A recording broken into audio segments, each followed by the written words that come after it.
Jai, Jai. Hari Hari Bol. Hare Krishna. It feels very good to be back to home to Nandagram. Thank you so much. Thank you. Nanda Maharaj Prabhu and Yashodabai Mataji for inviting me once again. And continuing the discussion of what we left last time. Are you able to hear me? You don't need microphone. Right?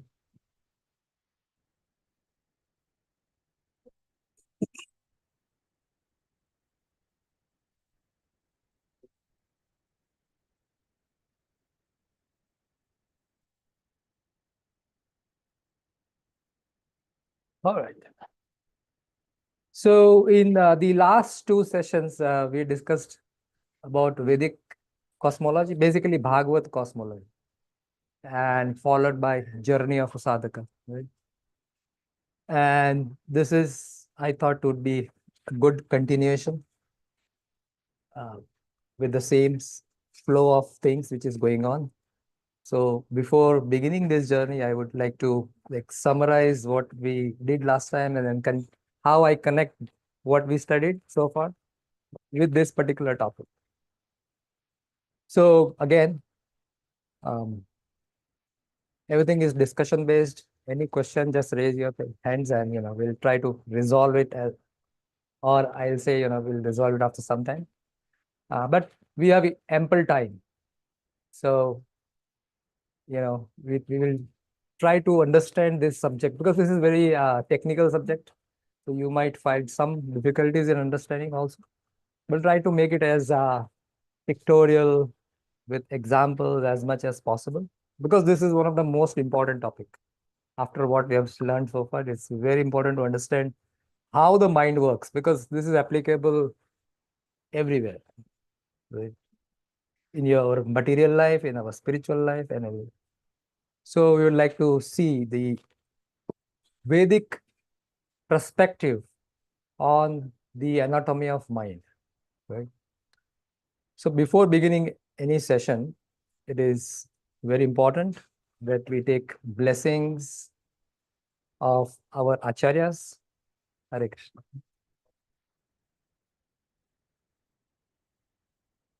In Chaitanya Charitamrita, it is given that the Mangala Charan has three objectives. Right?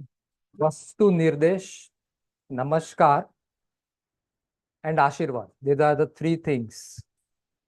That is the purpose of Mangala Charan. Vastu Nirdesh means what is the topic we are going to discuss. So that is Vastu Nirdesh. Then Namaskar is the speaker actually is offering his prayers and Namaskar to the superiors, the seniors. And Ashirvad means the speaker or the writer, they are blessing or praying for the devotees who are either going to read or hear. So that is the purpose of Mangalacharan. So let's read and chant together. I'm sure you all are aware of these mantras. Om Jnanatimirandasya Jnananjanashalakaya Chakshurunmilitam Yena Tasmai Shri Guruve Namaha Sri Chaitanya Manobishtam Stapitam Yena Bhutale Soyam Rupa Kadamayam Dadati Sapadantikam Vandeham Shri Guru Shri Yuta Kamalam Shri Gurun Vaisnavamscha Shri Rupam Sagrajatam Sahagana Raghunathan Vitam Tam Sajivam Sadvaitam Savadutam Parijana Sahitam Krishna Chaitanya Devam Shri Radha Krishna Padan Sahagana Lalita Shri Vishakan Vitamscha He Krishna Karuna Sindhu Dina Bandhu Jagatpate Gopesha Gopika Kanta Radha Kanta Namastute Bhakta Kanchana Gaurangi Radhe Vrindavaneshwari Vishabhanu Sute Devi Pranamami Hari Priye Vancha Kalpatarubhyascha Kripa Sindhubhya Evacha Patidanam Savanebhyo Vishavebhyo Namo Namaha Jai Shri Krishna Chaitanya Prabhu Nityananda Shri Advaita Ladara Srivasadi Gaur Bhakta Vrinda Hare Krishna Krishna Krishna Hare Hare Hare Rama Rama Rama Hare Hare Shri Guru Parampara ki jai Srila Prabhupada ki jai. So all these teachings are based fundamentally or principally based on the teachings of His Divine Grace A.C. Bhaktivedanta Swami Srila Prabhupada, who is the founder Acharya of ISKCON. By Srila Prabhupada's blessings, by his mercy, we can say, we are able to understand the science of Krishna consciousness throughout the world. So we take blessings of Srila Prabhupada and move forward in our journey. So in the previous sessions, we discussed about the Bhagavata cosmology. See, the Bhagavata cosmology, we started discussing from the bottom, basically. We started discussing from this portion, the material world, right? And then we discussed about the Goloka Vrindavan, and then we discussed about the Haridham, which is the Vaikuntha planets, right? So, and we understood that the total creation, which is we can consider complete existence, 3/4 of the existence is spiritual world, and Tripada Vibhuti. This is given in Srimad Bhagavatam. Tripada Vibhuti and Ekapada Vibhuti. Ekapada Vibhuti. This is approximate. So this just to give us an understanding that 1/4 of the creation is material world, 3/4 of the creation is spiritual world. And in this 1/4 creation, there are innumerable universes. Right? But then the question is why all these things are there, right? There has to be a purpose. So this material world was created, and we understood by referring to the scriptures that the purpose of this creation was it's just like a correction facility or a facility where the living entity is given opportunity to correct itself. So what kind of correction is required? So it is described in the scriptures that originally the living entity is in the spiritual world, in this spiritual realm.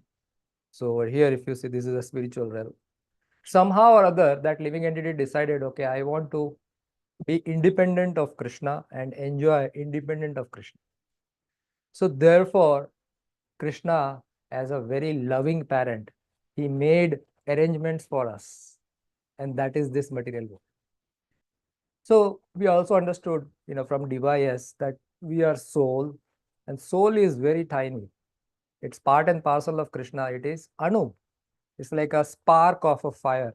So it's very minuscule size-wise. And the size is also given Keshagra Shatadhagasya Satadha Kalpitasya cha. Or Balagra, Shatadhagasya Satadha Kalpitas. Means take a hair stand, take the tip of the hair, divide it into 100 parts, take one part, again divide it into 100 parts. So this is just to give us an idea that the soul is very minute in nature. So because of its quantity, it has a certain nature. It is Sachidananda. Like Krishna is Sachidananda, we are also Sachidananda. But when it was placed in this material world, a covering was given to this soul, right? Because if the covering is not given, then the soul will be miserable, because soul, by its innate nature, it knows that I am supposed to serve Krishna. I am supposed to serve Krishna. But then it also wants to enjoy separate from Krishna.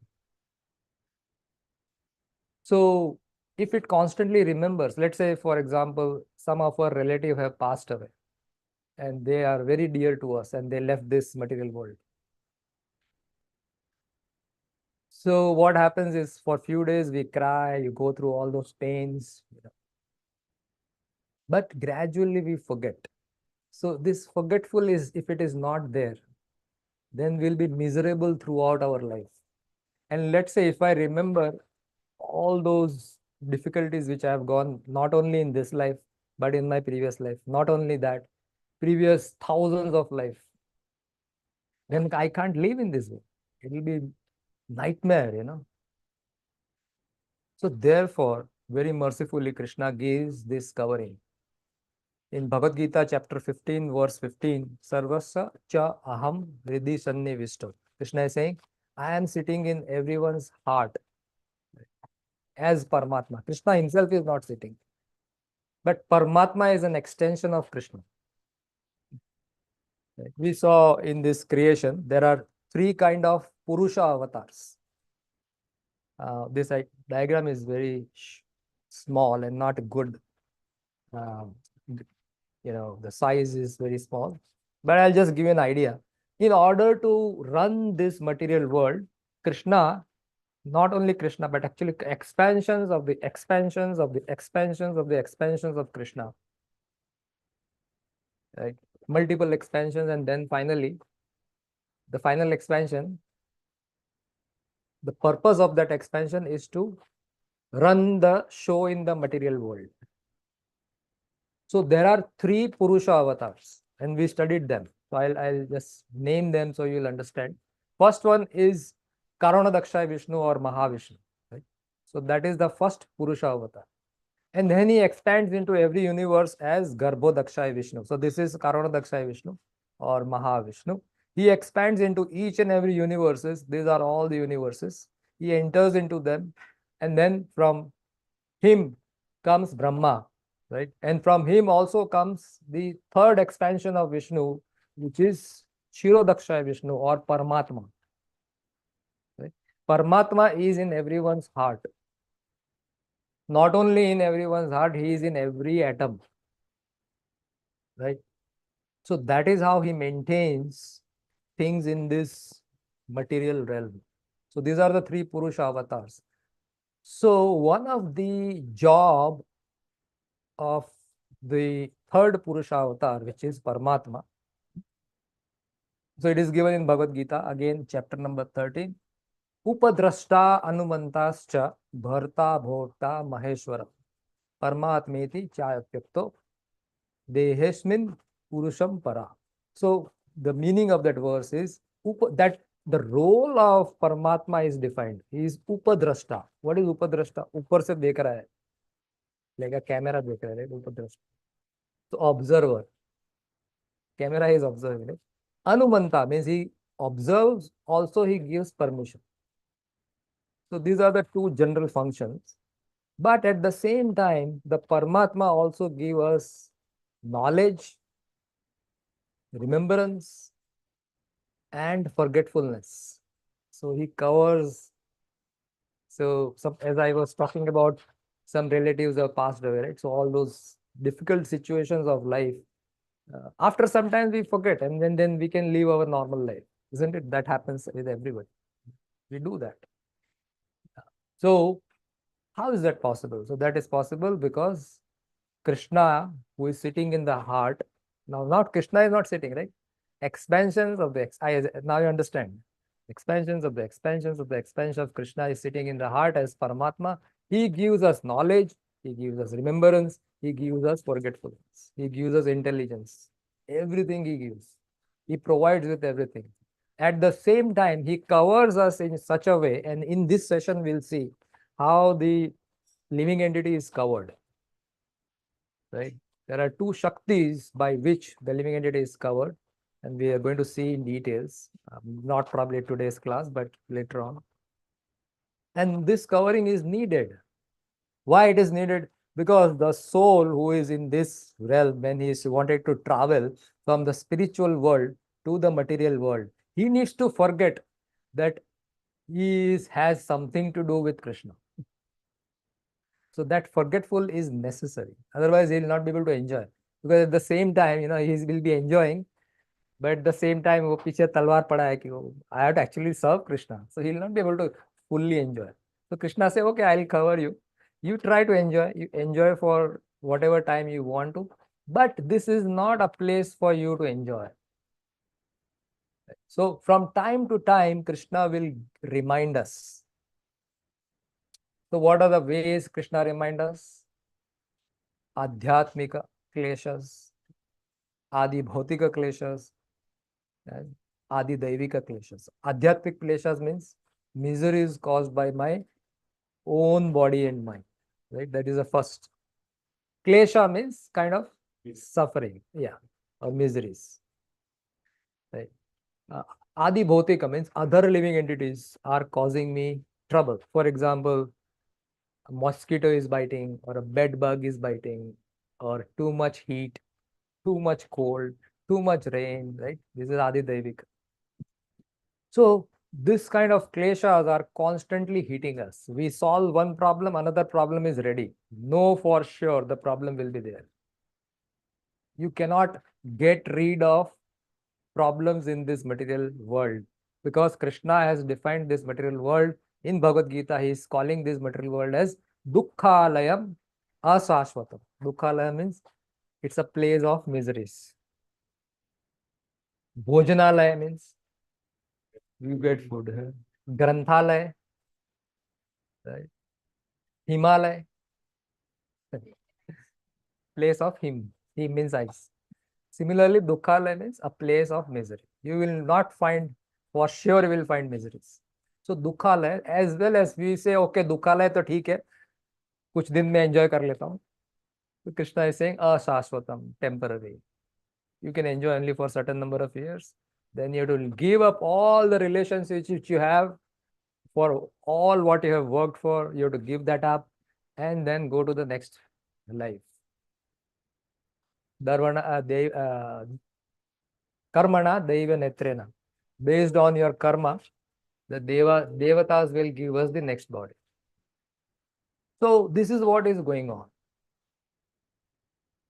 This is what is going on in the material realm. The living entity is moving from one body to another body to the next one to the next one and so on.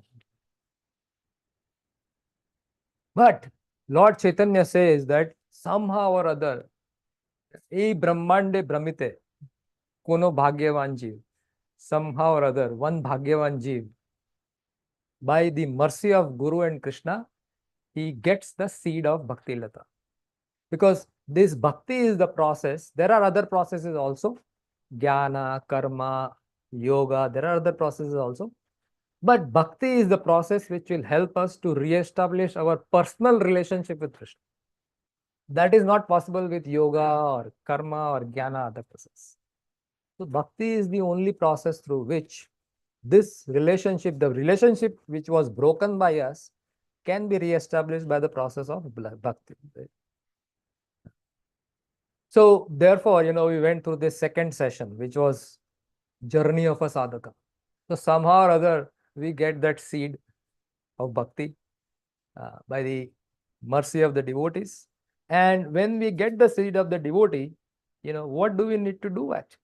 So again, I will quickly go through this session, the summary. So we went through this cycle that, there are 8,400,000 species, and within that, there is one of the species is human species, and somehow or other, we took birth in India as a human in India. Because taking birth in India, according to scripture, we may be thinking it's not a good thing to take birth in India. But according to scripture, uh, somebody who is born in India is considered to be very lucky or pious. Right?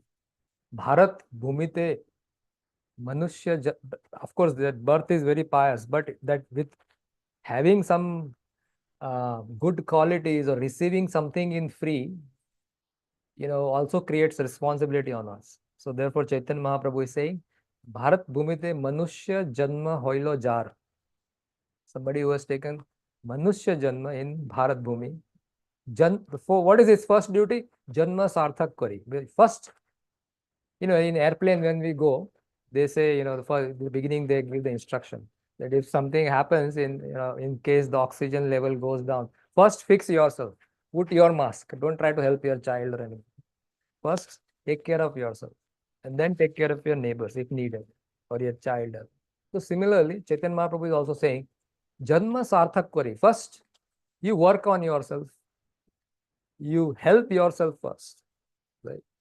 Charity begins from home. Koro parop. After once you are done, then you do paropkar. Then you help others. Because then you are capable of helping others. So somehow or other, we got through all this. We are born healthy with two hands, two legs working, everything physically mostly working.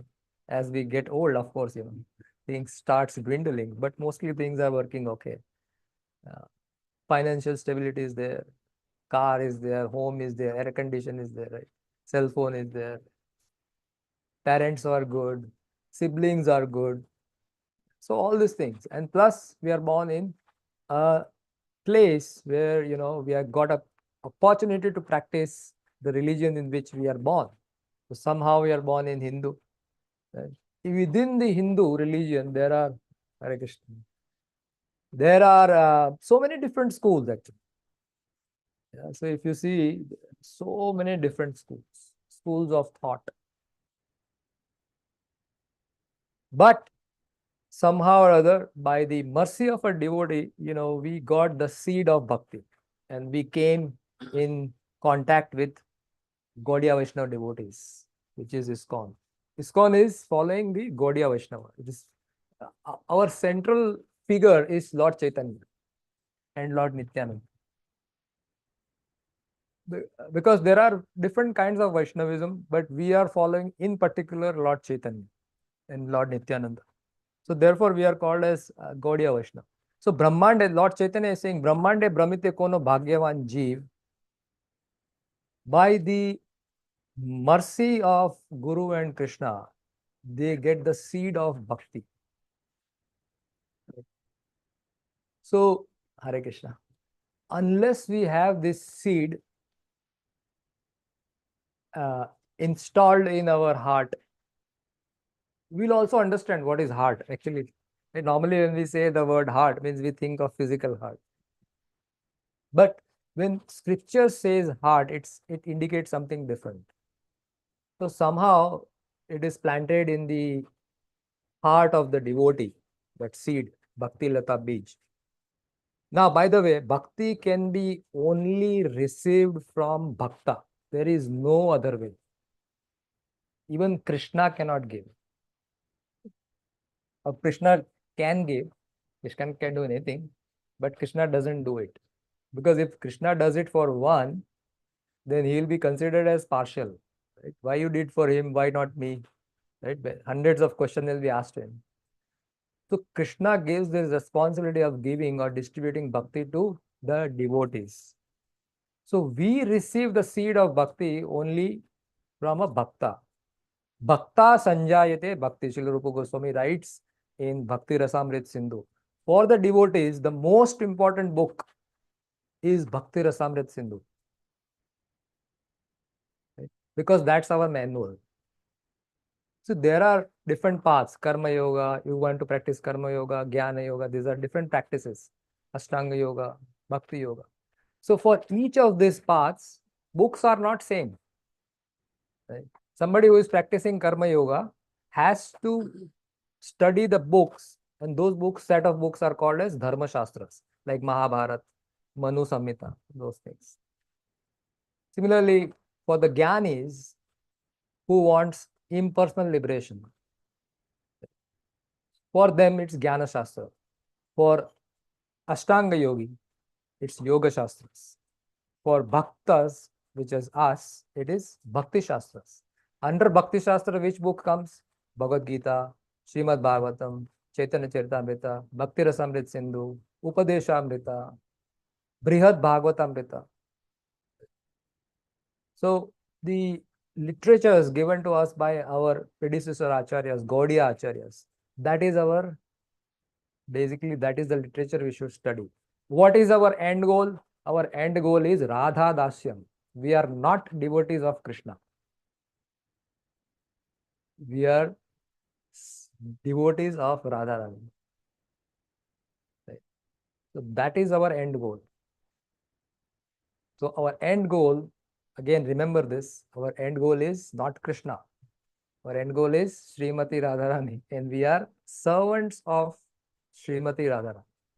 So our end goal is that place where Srimati Radharani and her Sakhis, Ashta Sakhis, right? So they are all serving Krishna.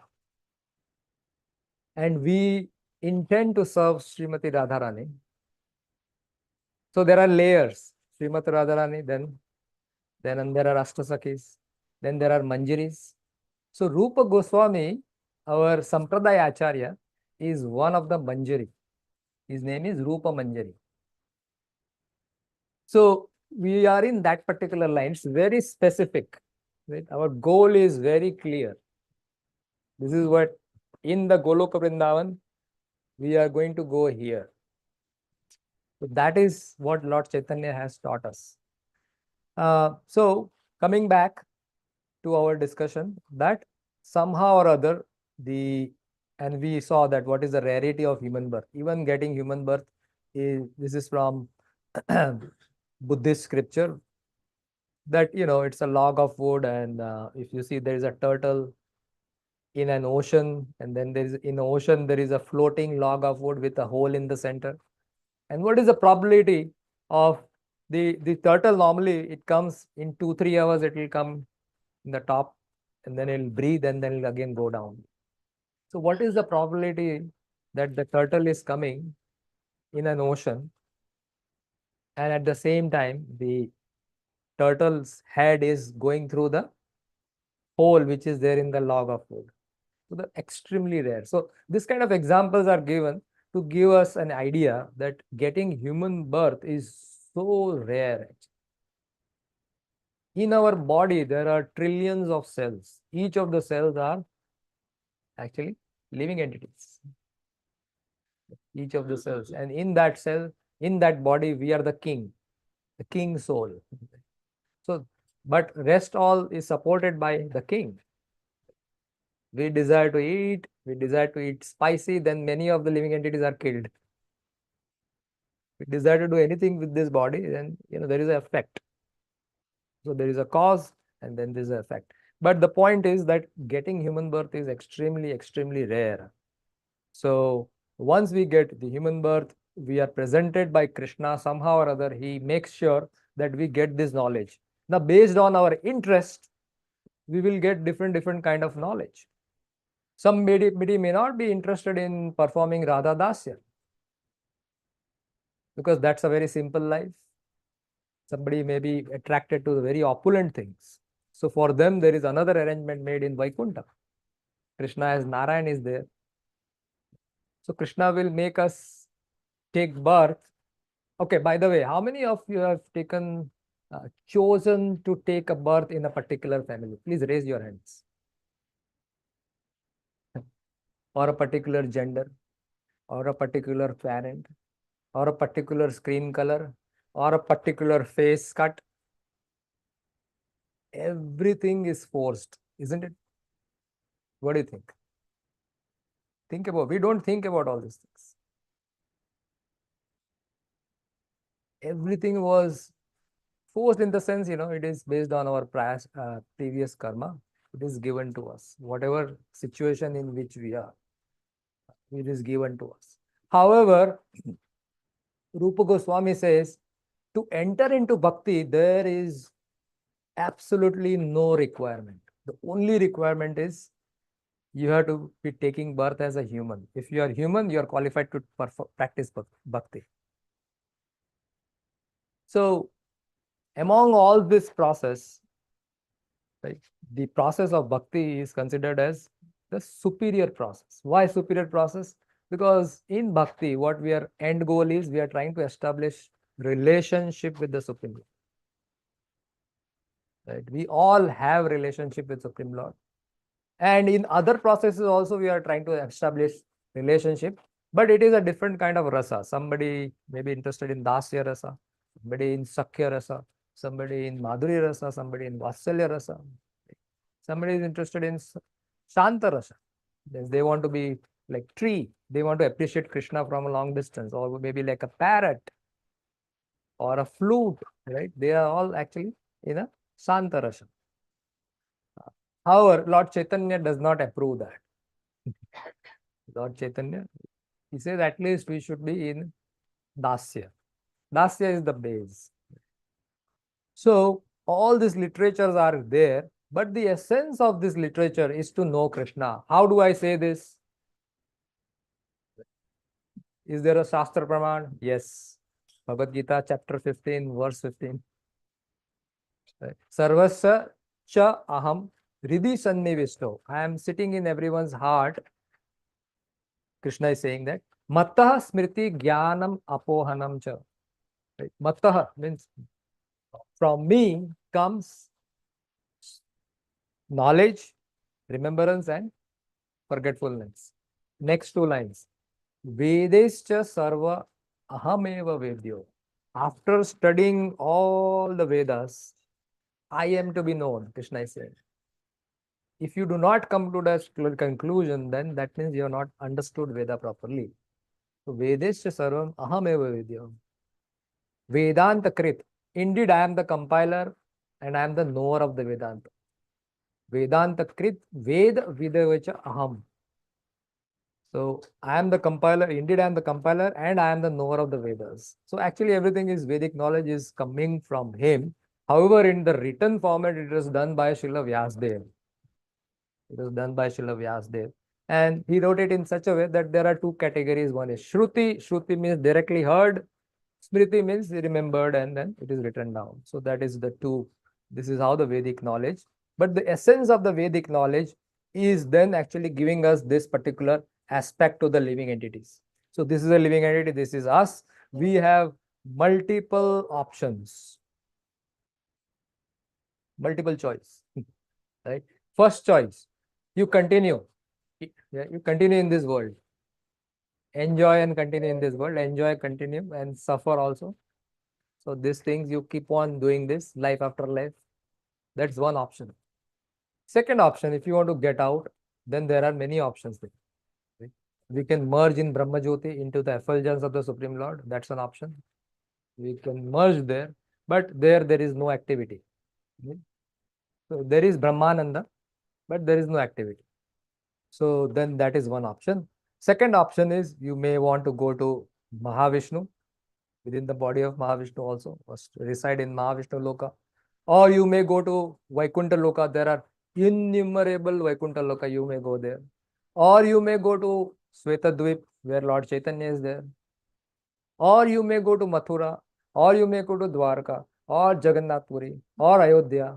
There are many places. You choose where you want to go. Our acharyas recommend something. And our Acharya's recommendation is go to Goloka Vrindavan and serve Krishna and Radha and Krishna over there as a servant of Srimati Radharani. Therefore, it is Radha Dasyam because we are following this path. So, there the path which is given to us by our predecessor Acharya. Basically, the Gaudiya Vaishnava Acharyas. They recommend this one. But if you have other choice, you go there. It's your choice. Nobody is, Krishna won't say, oh, you can't come here. He won't say that. He will facilitate that. So then we begin that journey. So bhakti means there are three aspects. One is bhakta, means us. There is Bhagavan, means person Bhagavan. Bhagavan is a person like you and me. If he comes in this room, even I will not be able to identify, you will not be able to identify.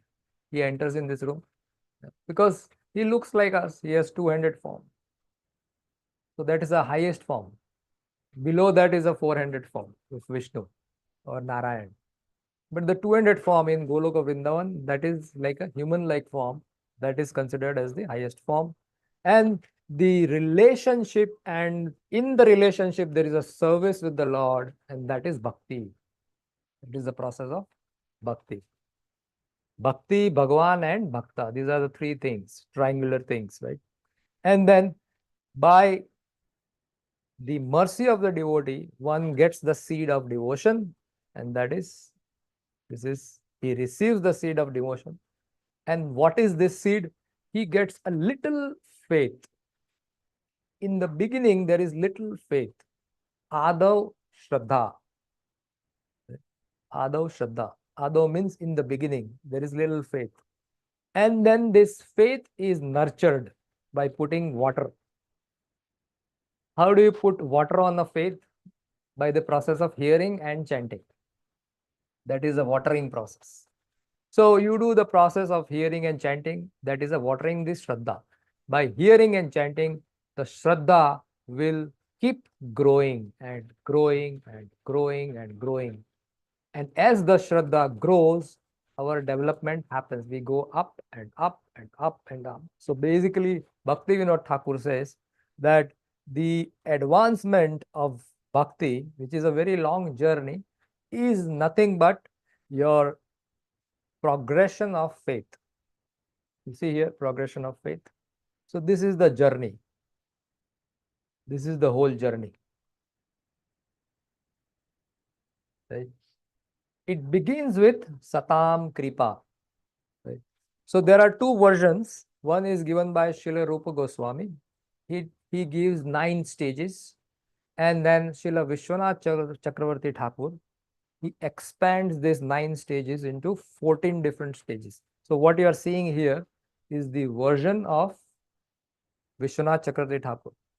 He is the crown jewel of Gaudiya Vaishnava Acharyas. What is crown jewel? Right?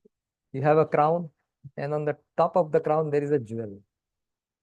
Right? So Srila Vishwanath Chakravarti Thakur is a Rasika Acharya. So there are two aspects. What is the meaning of Rasika Acharya? There is a Tattva and then there is a Rasa. Most of you have heard Amarendra Prabhu's classes, right? It's full of Rasa, right? He brings in so nice stories and he explains those stories with Rasa. Right? There's a taste you derive. My classes are Tattva mostly. It's dry, like wood. Meaning there is Tattva means truth. So truth has to be, yes. Yeah. Truth has to be known. Truth will tell how Krishna is great. And then Rasa will tell, how Krishna is sweet. So sweetness and greatness. But before going to the sweetness aspect, it is important to know the greatness aspect. So also, not everybody can describe the sweetness very nicely. So we leave it to them. Right? So we focus on the tattva, understand the truth. And whenever such renowned speakers are coming, we hear from them the rasa and enjoy that rasa. Because now we have full with tattva. We have knowledge about, this person is not normal. Krishna is not normal like other persons. He looks like us, but he just desires and things happen. Right? So that kind of personality is Krishna. So that knowledge comes from Tattva. Whatever we are studying is Tattva. Vishwanath Chakravarti Thakur is a Rasika Acharya. He is an Acharya of Rasa. His commentaries are full of Rasa. Therefore, he is considered really great Acharya. The crown jewel of all the Acharyas. Okay, Prabhu, yes. Why are there different paths? Why are there different foods or different clothes?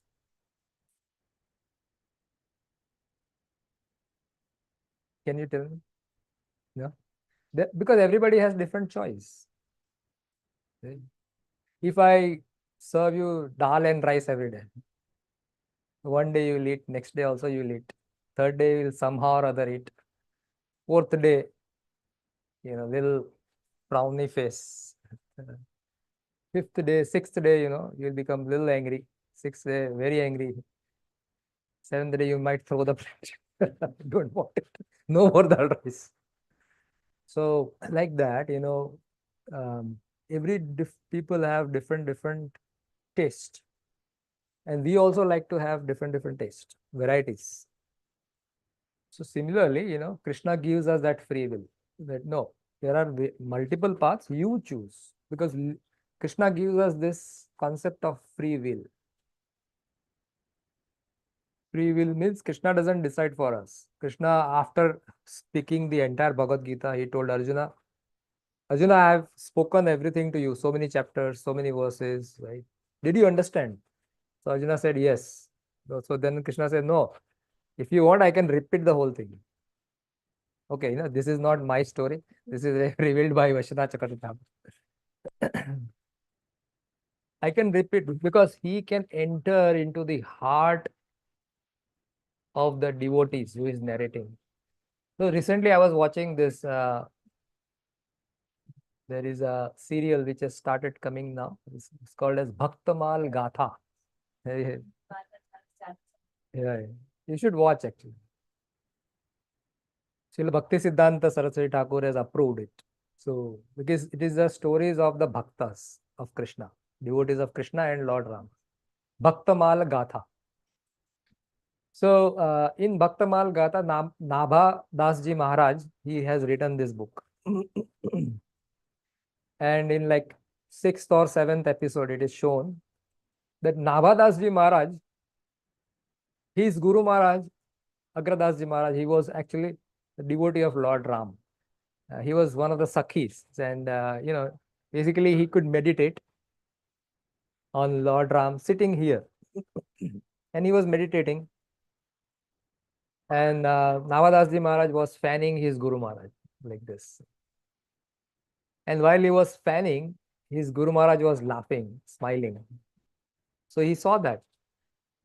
And then he has a desire, I want to see what my Guru Maharaj is experiencing. So then he enters into his heart.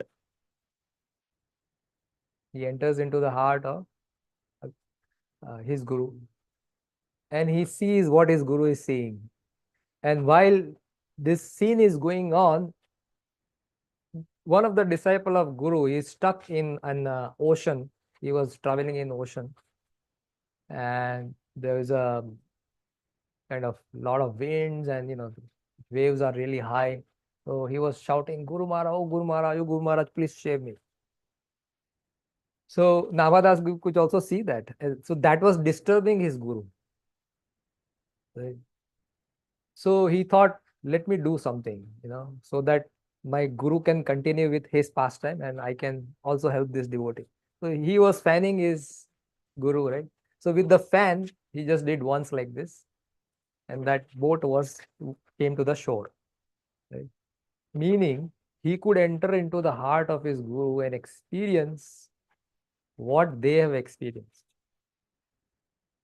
So Navadasji was given, he had that potency to go into the heart of every devotee. Bhakta mal means what? It's a mala. We are chanting mala. So each bead is like each bhakta. the story of each bhakta. Right? So after all those bhaktas have gone, he was given access into their life, into their mind, into their heart, what they are thinking. And then he wrote this book, Bhaktamat. Right? So he has written about Tulsidas, Goswami Tulsidas. He is considered as a Sumeru. Sumeru means the topmost of all the devotees. Right? And it's very interesting how he found Tulsidas. He was looking for who would be the Sumeru of all the devotees. Right? So then Lord Shiva makes that arrangement. Anyway, this is a realm. It is beyond us, our capacity to even think. But the term which our Gaudiya Vaishnava Acharyas use, it is called as Lila Spurti. Lila Spurti means they can enter into the heart of the devotee and experience what they are thinking. So similarly, Vishwanath Chakravarti Thakur could enter into the heart of um, Arjuna, enter into the heart of Krishna and see what Krishna is thinking. So in Bhagavad Gita, it is not written that after Krishna speaking all these things, right, Krishna is telling Arjuna that I explained you everything. Do you want me to repeat it? So he's saying that no, I have understood it very nicely. I understood it. So then Krishna adds a word. He's saying that now do what you wish to do. I have explained you everything. Now you do what you want to do. So that verse is there. That verse Krishna is saying. Meaning Vishwanath Chakravarti Thakur could enter into the heart of the devotees and write. All these commentaries are like that. Now Arjuna is thinking like this. So there is a book called as Surrender Unto Me by His Grace Bhurijan Prabhu. So that is the commentary of Bhagavad Gita by Srila Vishwanath Chakravarti Thakur. So if you read Bhagavad Gita, you should read both the commentaries because that will cover the rasa aspect, what is going on in the heart of the devotees. We need to know it actually, how the devotees think, isn't it? So this is what that therefore he is considered as the crest jewel of all the he's a Rasika Acharya. Of all the Acharyas, is a crest jewel. So he expands these 9 stages into 14 different stages, and Srila Rupa Goswami, he starts with Adav Shraddha, right?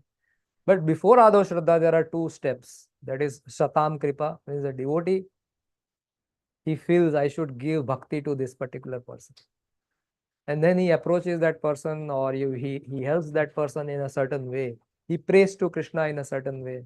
And that seed of bhakti then enters into the heart of the recipient, right? And then he engages that recipient into some service, right? Because by hearing, you gain knowledge. So please remember this very important statement. By hearing, you gain knowledge. But you gain realization by service. Only when you serve, you will get realization. That particular knowledge. Like for example, by reading book, I can know how to drive a car. But unless I go and sit on the driver's seat and somebody sitting next to me, I will not learn how to drive. Right? So whatever I have learned in bhakti, unless I serve, that knowledge will remain as knowledge. It will not transform into realization. Right? So why realization is important? Because there are 3 kinds of pramanas. One is pratyaksha praman, other is anuman praman. Actually, there are 10 kind of, Jiva Goswami gives 10 kind of pramanas, but in essence, this 10 can be categorized into this 3. Pratyaksha praman, anuman praman, and shabda praman. Pratyaksha praman means I am seeing you. Actually, I have a realization that I see you. This is pratyaksha. With my eyes, I am seeing you. So that is my personal experience. So this is pratyaksha. Anuman means I have heard something, and on the basis of my prior experience, then I see some kind of effect, and I assume that this has happened. For example, um, I know that wherever there is smoke, that means there is a fire, right? Smoke means there is fire. So therefore, if I see in the mountain, which is like, let's say Mount Rainier, and if I see some kind of smoke, so I can do anuman that there is a fire, right? So smoke creates fire, but not necessary actually. This is just anuman, right? It could be something else, you know. So other example is like I heard your voice, so I know this is you. And now I see you and I hear you. But you go to the other side of this wall and I hear your voice. So I can make an anuman that it's you, isn't it? So that is anuman. Shabda means it is coming from the higher source. That is Shabda Praman. So of these three, the most reliable is Shabda Praman. So realization is necessary because the knowledge which we have received, which is theory, becomes pratyaksha praman for us. Right? Say, for example, you heard that I can go into anybody's heart. It is possible to anybody's heart and read the mind, right? But there are many yogis, they can do that, isn't it?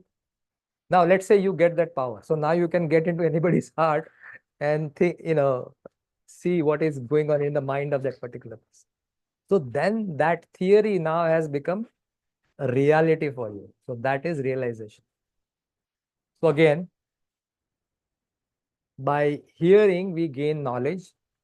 By serving, that knowledge converts into realization. So for that, service is required. Therefore, Krishna is saying to Arjuna how to receive knowledge in Bhagavad Gita, 4th chapter, 34th verse. And I'll show you the verse.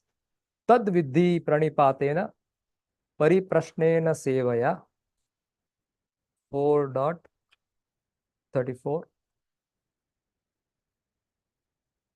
So Krishna is saying, Tad vidhi, if you want to know the truth, absolute truth, first condition, there are three conditions. Pranipat is the first condition. You have to surrender to that person. Meaning, you have to be ready to learn from that person. Right? That is Pranipat. Right? Because if I say I know everything, means my doors are closed, mean I will not learn anything. Right? So Pranipat means humility is necessary. So Tadvidhi Pranipatena. Then second is Pariprashnena, means you can ask questions. Whatever doubts you have, you can always ask.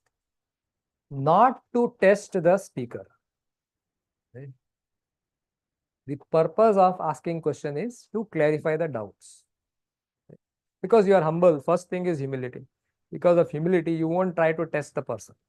But if that tendency is there, then you won't learn. Right? So, pariprashnena is very important to ask question. Whenever there is a doubt, we always ask questions. So that is pariprashnena. Now, you have received the knowledge. How to realize is? So that realization will happen by serving. So therefore, the word sevaya is used, right? Sevaya means service. So when you serve the personality who has given you the knowledge, then that actually knowledge transforms into realization. And therefore, Krishna is saying, Upadekshanti te jnanam jnaninas tattvadarshina. Because that person, tattvadarshi means he has a person who has himself realized it, can give you this knowledge. So the knowledge can freely flow because the channel is set. All the conditions have met. So this is the way we gain the knowledge, right? So this is the journey, right? Shraddha, and then you do sadhu sangha. What we are doing is sadhu sangha. In Sadhu Sangha, what we do, bhajana kriya, not kirtan only, but this is also bhajan. In bhajan, after bhajan, what happens? Anartha nivritti. Anartha nivritti means unwanted things of the heart is slowly dissolved. Like, when we eat prasadam, a lot of oil, ghee, and all these things, so there is oil everywhere. In order to remove that oil, we take some kind of liquid, clean it nicely, right?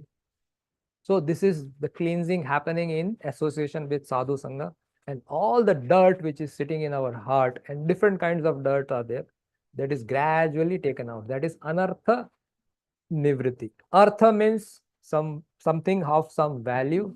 Anartha means that which has no value. No value in what? In my journey from this material world to the spiritual world. In this journey, those things have no value. So that is anartha. When the anarthas are gradually removed, then I become fixed, steady. Before anartha is removed, they will be unsteady. So that is called as anishtita bhajana kriya. Anishtita. Nishtha nahi hai, steadiness nahi hai. So bhajana kriya is anishtita. Then it is nishtita bhajana kriya. Once the anarthas are removed, it is nishtita bhajana kriya. Once the nishtha stage is reached, after that what happens? We start getting taste. To reach to the nishtha stage, one has to cross the anartha nivritti. How it will happen? It will happen by chanting of the holy name. That is the only way. Harer Nam, Harer Nam, Harer Nam, Eva Kevalam, Kalau, Natseva, Natseva, Natseva, Gatiranya. There is chanting of the holy name, chanting of the holy name, chanting of the holy name is the only way. There is no other way, there is no other way. Kalau, in the age of Kali, there is no other way, no other way, no other way. So 6 times, 3 times positive, 3 times negative. Sub side se cover kar liya. 360-degree cover. So point is that when we chant, we are chanting what? Hare Krishna Maha Mantra. That's a mantra which is recommended to us by our Acharyas, our Guru Parampara, right? So remember, it is a mantra. Hare Krishna Maha Mantra. So we reach the stage of Nishtha. When we become steady, this Nama which we are chanting will start showing us Rupa. No, Rupa means form. So Nama will start showing us Rupa. Rupa. What Rupa? Krishna's Rupa. Within name itself is Rupa. Within name itself is Guna. Within name itself is Leela. Now this is all theory for us, right? So we have to perform Nam Seva by chanting, right? So when we do that, Nama will start showing Rupa, Krishna's form. Within that form, we will start seeing Guna, the qualities of Krishna. And within that, once the Guna is there, after that, you start seeing the Leela of Krishna. So this is how the whole progression goes. But for going there, one has to go from Nishtha to Ruchi, to Asakti, to Bhava, to Prema, and then you see Krishna right standing in front of you, and he will actually come and do Alingan like this. There is a book called as Sri Brihad Bhagavatamrita. Have you heard this book name? Right. So you should invest time in these books rather than reading all the stories and all these things. So essence of Srimad Bhagavatam is Srimad Bhagavatamrita. This was spoken by Parikshit Maharaj to his mother Uttara. It has 2 volumes. Each volume has 7 chapters. And the first 7 chapters discusses Narad Muni's quest. Narad Muni was interested in knowing which devotee received the Krishna's mercy the most. Who received Krishna's mercy most? So he goes to a devotee in Prayag And he says, no, no, no, I didn't receive most. He saw that person and he was very happy. He was serving Krishna very nicely. So he thought, let me go and talk to him and then glorify him. So he said, he approaches him. He said, I received, but I didn't receive the best. There is another king in South India. He got the best. You should go there. So then Narad Muni goes to that king, and the king says, you know, wrong information you got from that person. I also received, however, King Indra, he received the most. So then he goes and send him to King Indra. King Indra says, no, I didn't receive the most. I am, in fact, most unfortunate. Krishna chastised me. And so he is going through all these things. Then he says, no, Brahmaji received. So he goes to Brahmaji. So Brahmaji also says, no, I am not the person. You should go to Lord Shiva. So then he goes to Lord Shiva in Vaikuntha Laga. Where does he go? He goes to the Kailasha, which is in the spiritual realm. Right? So Narad Muni has a potency to go travel anywhere. So he goes there, and Lord Shiva says, no, no, no, no, no, no, no. It's not me. It's Prahlad Maharaj in Sutal Lok. He received the most. So then he goes to Prahlad Maharaj. Prahlad Maharaj said, no, no, it's not me. It's Hanumanji. So then he goes to Hanumanji. Then Hanumanji said, no, it's not me. They are the Pandavas, right? So like that, he keeps on moving. So these are the 7 chapters. But it's very interesting in the way how devotees reveal themselves. So this book is written by Srila Sanatan Goswami. And this is part 1. And then there is a part 2 where they is talking about Gopakumar. So he is traveling from material realm, and he goes to every planet in the material realm. Basically, he is a Goloka Vasi, but he goes to the planet and tries to see, do I fit here? And he's not happy. So then he goes to the next place like that. And then he goes up to, and finally, this picture is actually Gopakumar. Krishna is holding Gopakumar, embracing Gopakumar. And Krishna is saying that I am waiting for you for so long. Where have you been actually? So these are the literatures actually we should read. Focus on this literature. This has story, this has rasa, everything. Right? More on the earlier comment regarding that you get realization through service. Seva. Seva. Is it because by doing service you become more humble? You gain experience. You are doing it, right? You are serving. So the person you are serving becomes very pleased to you. So Krishna starts revealing more and more things about himself. So basically it becomes more likelihood for you to receive more mercy of Krishna. Yeah. It's like, you're driving. When you're driving, you're sitting on the driving seat, whatever you have learned, now you are experiencing that. Okay, if there's a stop sign, I have to stop. If Maybe there's we have a different interpretation. I just want to clarify. Like when you say bhakti, right? Like when we it's all about reading about the Lord, like singing about the Lord, praising the Lord, right?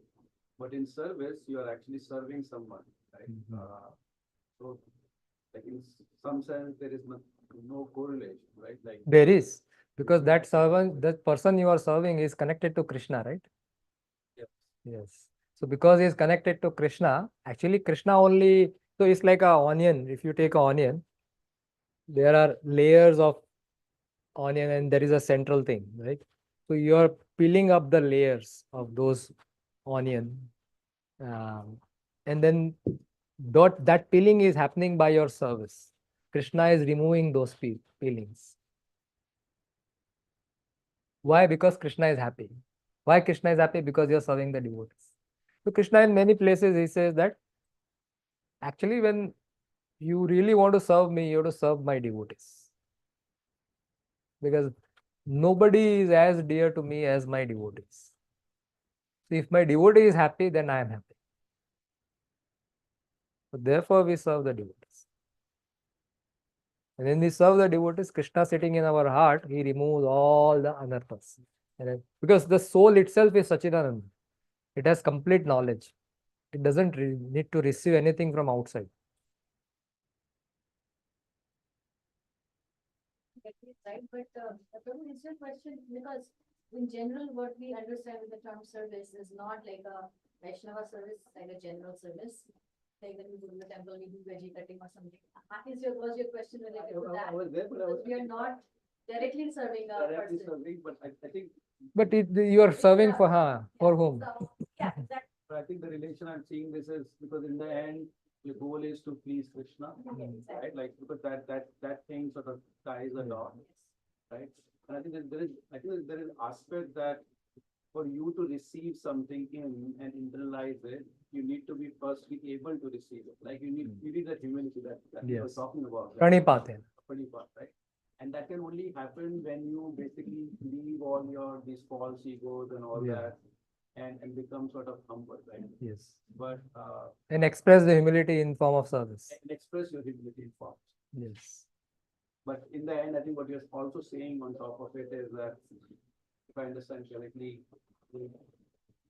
you since you're pleasing the devotee, you're indirectly pleasing the Lord, and that's why you become more capable of Krishna consciousness. Yes. Yeah. That's what. Sadhu seva is the only way of realization. There is no, in many literatures, and if you see this serial also, it will show you this. Yeah. So Namadas became, he got all these things because he was humbly serving all this. His service was any sadhu comes, he'll wash their feet, he'll dry their feet, he will serve them food and whatever remnant, right, of food is there, he will eat only that. Bhakta pade dhuli, bhakta pade jal, bhakta bhukta aveshesha, teen mahabal. This is in Chaitanya Charitamrita. Teen mahabal is the three sure short way to progress in bhakti. Bhakta pade dhuli, dust of the lotus feet of the devotee. Bhakta pade jal means you wash their feet and take that charnamrit. And you take the remnants of the food left by the devotee. So across all the Vaishnavism, this is a standard solution. And this is also in Chaitanya Charitamrita. These are the sure short way. The quickest way to make progress. Right. Okay, so now these 9 processes of devotional services are given, which is Navada Bhakti, which follow. We follow this.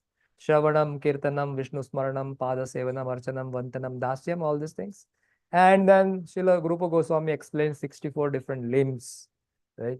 And of the limbs, there are 5 things which are very potent, right? One is studying of Srimad Bhagavatam, chanting of Mahamantra, associating with devotees, serving the deities, and staying in Dham. These are the 5 most potent. So this is called as Panchanga Bhakti. Of all the 64 limbs, the 5 are the best. Of all the 5, there is one which is the best of the best, which is the chanting of the holy name. So this chanting of the holy name is, let's repeat together. Hare Krishna, Hare Krishna, Hare Krishna, Krishna, Hare Hare. Hare Rama, Hare Rama, Rama Rama, Hare Hare. So this is Hare Krishna Maha Mantra. Now we'll start today's topic. Right. So, what is mantra?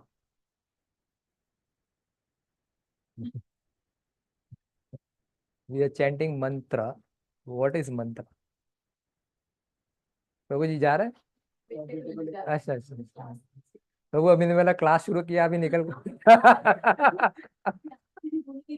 अभी just शुरू हो रही है।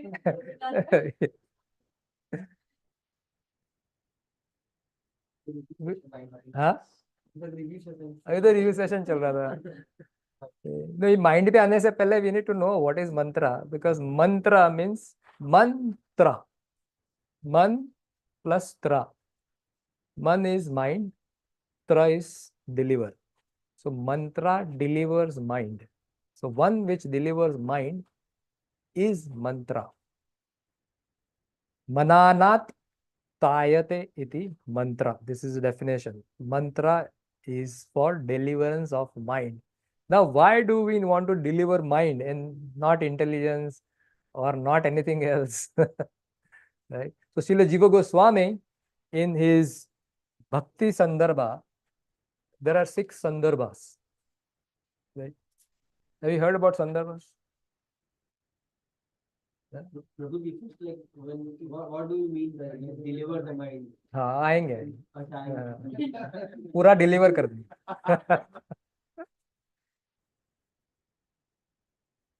Okay, so this is one of the, there are 6 Sandarbhas.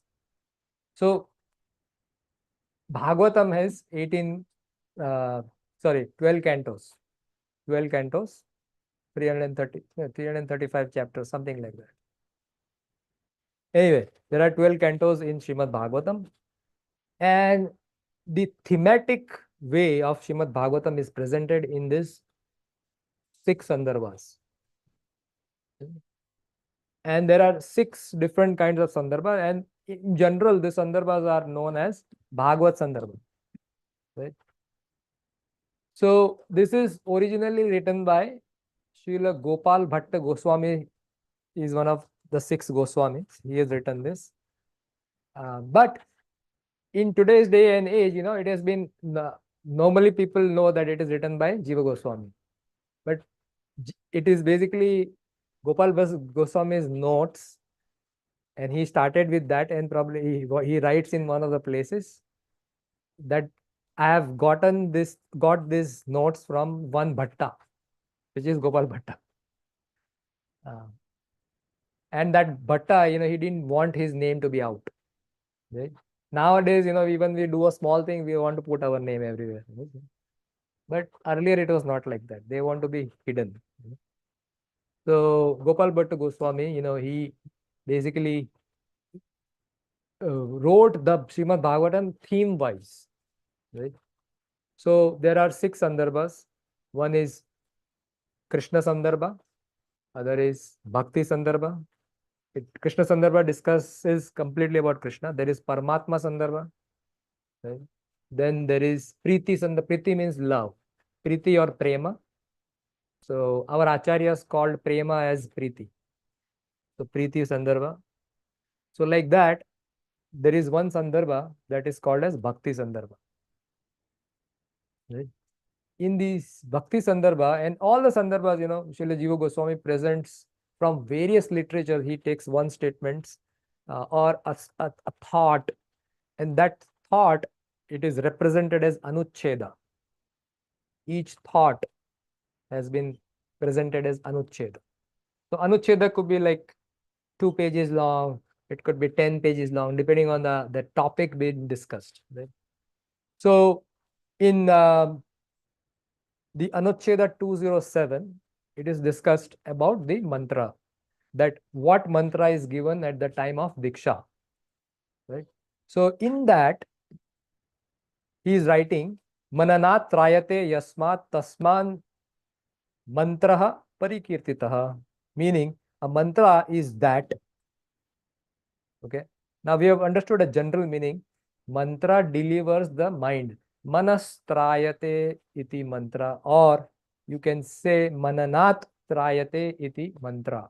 It will deliver the mind. Why deliverance of mind is needed? Because a mantra is that which delivers one from manana. What is manana? So Shravana, Manana, and then Nididhyasana. 3 things, 3 words are there. Shravana means hearing. Manana means what you have heard, you are thinking, contemplating. And Nididhyasana is deeper contemplation. You are contemplating even deeper. Excuse me.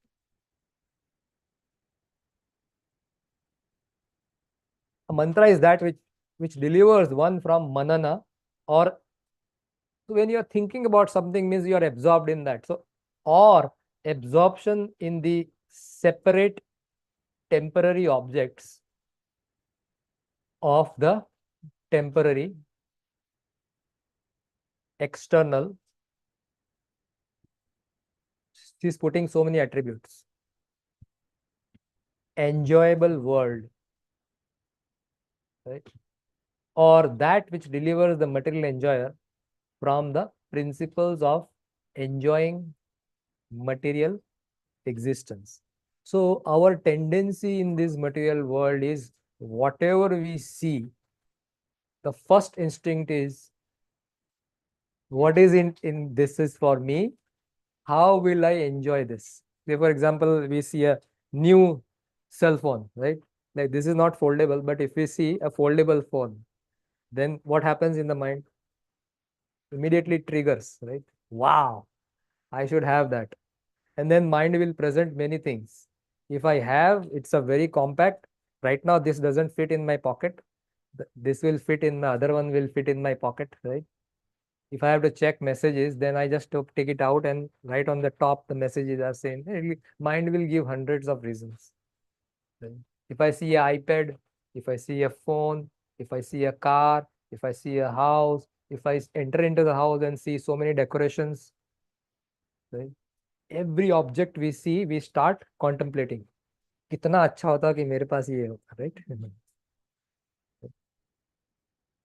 Prabhu's things differently, right? Mataji's, they see sarees and all this kind of things, right? And then they start contemplating in a different way. Prabhu sees the phones and cars and motorcycles, all those kind of things. Attractions are different, but in essence, we all have attractions, different kinds of attractions we all have. And we start thinking about that, how will I enjoy these things? Right? How will this help in my sense gratification? We always think in terms of sense gratification. How will this particular thing will help me in enjoying my senses? This is default. You go to any part of the world, this is the feeling everybody has. Right? So mantra, again, you read it again. Mantra is that which delivers one from manana, means the thought process or absorption in these separate temporary objects of the temporary external enjoyable world. He is not saying that this world is not enjoyable. This world is enjoyable, actually. It's very attractive. Right? We all have different kind of attractions. It's very attractive, actually. That's how we are stuck in this world. Or that which delivers the material enjoyer from the principles of enjoying in the material existence. Okay, now any question regarding mantra? Huh? Yeah, we'll see those things. So, in our scriptures, like there are so many mantras. Is the goal of all the mantras the same? No. Because the meaning of mantra, the word mantra is that which delivers mind. So, either those mantras are not mantras. Some a particular aspect. So therefore, here very specific it is given. A mantra is that which delivers one mana from manana. So your absorption in certain temporary thing, it's delivering you from that. Right? Then there are specific mantra for specific purpose. Not all mantras are same. Yeah, not all mantras are same, but the goal. But there are mantras which are chanted to achieve certain kind Some of. material Correct, gains, yes. like, which is, then it is not delivering you. Yes. That mantra is not for the purpose of deliverance. So yeah. Can it be called a mantra then? It is still mantra, but that won't help in us in deliverance. Because again, there are different categories of this. It's like Modi Bhakti is also Bhakti. Bhakti. It will lead to something else, right? Yeah. Maybe that is not mantra, that is mantra. Mantra, tantra, yantra. These are different things. Tantras are scriptures which gives you different mantras for various purposes. But over here, we are specifically talking about the mantra, which is Hare Krishna Maha Mantra. And that particular mantra it helps to deliver the mind. Now, deliverance of mind means the mind is a place where all the information is stored. And we need to get rid of that somehow or others. So, and then replace it with something else. So therefore, we need to understand that actually how the mind works. And then what it does, it will deliver us from all those, the contents of this, all things will be replaced with a new, something new. So therefore, this trayate means terna. That is the job of that mantra, particular mantra. But not all mantras does same thing, right? As we have seen, in particular, the mantra which we are chanting is Hare Krishna Maha Mantra. It is not mantra, it is a Maha Mantra. It is the crown jewel of all the mantras. Yes. Baki, rest are mantras. Hmm. This is Mahamantra. The Gayatri mantra is there, right? So should there be one Mahamantra, like Jainism has one? उनके हिसाब से एक महामंत्र होता है. So why are there so many Mahamantras? Because that fulfills their desire. So they will deliver to you. Ultimately, it will deliver. Ultimately, everybody has the same goal to deliver the mind. But the end goal of that person is to go somewhere else. Delivery the destination. Ha. This Mahamantra which we are going to chant, it is going to take us to Goloka Vrindavan. Right? If you want to go to Vaikuntha, another mantra. You know what is? Om Namo Bhagavate Vasudevaya. That is the mantra to go to Vaikuntha. Is it like, because I think Dr. Shumer, what you told earlier, like our mind is very asleep, right? Like because going in so many different directions and can easily get distracted. Is it like mantra is to bring it to a steady state and then maybe I guess to deliver, to help you reach your desired destination? Basically, it helps, initially it helps us to go across the stage of anartha nivritti. अनर्थ जो है उसको निवृत्ति, उसके बाहर निकलना है पहले. अर्थ प्रवृत्ति करने से पहले अनर्थ निवृत्ति होना पड़ेगा. We are in a negative state right now. We have to come to the state of zero and then you have to go positive. So crossing of the anartha nivritti means you are coming to the state of zero. And now you have to make further progress, which is nishtha, then ruchi, asakti, bhava, prema, like. So in this case, for example, the same mantra, it will help you do, first it will take you to zero. Zero, yes. And then it will. Yes. It'll take you to the top. It has a capacity to do that. Anything else? Anybody? Okay, so now we'll begin our class. We understood. So I'll skip all these things. Now we'll see from scriptures, particularly Bhagavad Gita, because you are accustomed to this. You are already studying it, right? Which chapter are you studying?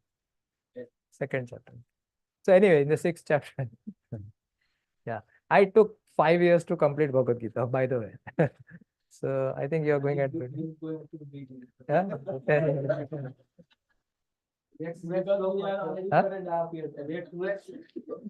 Chapter per year. So I took like one year for introduction because I was taught in that way by Harivilas Maharaj. He took 1 year for completing introduction. Every word he will stop and then he will give reference from different scriptures, and it was really good time. People should have been here to hear this. Huh? Then that we all have actually come to a state like, why is it not moving faster? First 6 chapters will be like that because that's where all the concepts are built, and then 7 onwards it will become a little easier. The goal should be to do sadhu sangha and learn in the association, not to complete. Therefore, I started the class and I said, our goal is not to hurry. I have to clarify all the doubts you have. Then only we move to the next step. Yeah. हम एक boat में बैठे हुए हैं, right? कोई ऐसा छोड़ के जा नहीं, तो प्रभु जी चले गए, बट कुछ जा नहीं सकते. Now I'm just joking, but the point is that we are all together. We have to learn and progress together. So everybody should be on the same page. And this is how we also develop the humility, patience, and all these characteristics. We are not in hurry to complete things. Even if we read like 1 or 2 chapters, but if you understand it, it's good enough, because Srila Prabhupada's purports are complete. Even you read one purport, it will give you all the essence. So there is no necessity. You have shown you all these things, that's the final goal. But now we are going into details of each and every aspect. And basically, going into depth of it. But why is necessary to chant mantra? If you just have a faith, okay, that acharyas have given, and let me chant and let me focus on that. I don't need to go into technical details and understand how really the mind works. Then it's okay. But if somebody wants to know really how the mind works, then it is also given to us by our acharyas. That no, this is how it works. Scientifically, it is working like this, this, this. So if you take these steps, it will help you. So therefore, we try to go into different scriptures and take instructions from different scriptures. But in principle, Bhagavad Gita has all the things which we need to study. Right? So this verse, chapter number 6, is talking about Ashtanga Yoga. Right? There are different yoga processes. First chapter is General Arjuna's question and answers. Right? I mean, he's presenting his doubt. So there are essentially 5 doubts he's presenting. And then Krishna begins Bhagavad Gita with chapter 2, which begins with the preliminary knowledge, which is the science of soul. We are not this body, we are soul. So then from verse 2.13 to 2.30, he explains the science of soul. The soul is eternal, it cannot be killed, it is such a small size. It gives all the characteristics of the soul. After that, once you know what is the soul, then what do I do? So then Krishna gives the first option. That now you're knowing that your soul, you're not the body, you're not going to die. So you fight for the purpose of winning this. You're not going to kill your relatives. If they die, then if they get the kingdom, if they die in the battlefield, they'll go to Swarga. And if you win, then you win and you enjoy this. So basically, he talks about the Karma Kanda in the very first section. Then he introduces little higher than that Karma Yoga. Then he talks about a little bit of Jnana. So like that, chapter 2 is the summary. Arjuna has still doubts. So he is asking, should I fight or not? You have given all these things. Should I fight or not? So he's asking this. So Krishna then goes into little further details of more details about Karma Yoga in chapter 3. And then he introduces himself, who he is. Right? Who he is in chapter number 4. His transcendental position he explains. And then in chapter number 5, again at the end of the transcendental, explaining about transcendental position, then he says in chapter number 5, Arjuna has the same doubt, should I fight or not? So Krishna takes the Bhagavad Gita to the next level. So then this is how it is progressing. Then we come to chapter number 6, and this is chapter number 6. He talks about that there is another process, which is Ashtanga Yoga process. But in all the yoga process, the first thing is you have to control your mind. If you do not control your mind, then the mind will become your worst enemy. If you control your mind, the mind will become your best friend. So this is the verse. Bandhur, this is Atma verse. We call it as Atma verse because there are so many terms, Atma. Now each Atma means different. Atma means soul. But over here, Atma can also mean mind. Right? So Bandhur Atma Atmanas Tasya. Yena Atma Eva Atmana Jitaha. अनात्मा ततस्तु शत्रुत्वे वर्ते वर्तेतात्मा वै शत्रुवत्. English translation: for him or the person who has conquered his mind, the mind is his best friend. But for one who has failed to do so, the mind remains his greatest enemy. And a similar verse is there in Srimad Bhagavatam. So I have put a link over here to take you to that verse and show you from Srimad Bhagavatam, 5th canto, 11th chapter, verse number 17. The uncontrolled mind is the greatest enemy of the living entity. If one neglects it or gives it a chance, it will grow more and more powerful and will become victorious. Although it is not factual, it is very strong. It covers the constitutional position of the soul. O king, please try to conquer this mind. This is Jada Bharat talking to Maharaj Rahuguna. O king, so this is Maharaj Rahuguna to whom Jada Bharat is talking. O king, please try to conquer this mind by the weapon of service to the lotus feet of the spiritual masters. Guru Seva. Guru Seva is the way of conquering mind. And of the Supreme Personality of God. Means you serve the Supreme Lord as well as you serve your Guru. That is the way to conquer the mind. Do this with great care. So problem and solution both are given in that verse. Therefore, I put it a link to show, and I'm going to share this presentations so you can review it and understand it and keep meditating upon this particular thought. So me in this material world, my goal is spiritual world. What is the biggest problem I have? The biggest problem I have in front of me is my own mind. Right? Therefore, this topic is, we have picked up anatomy of mind.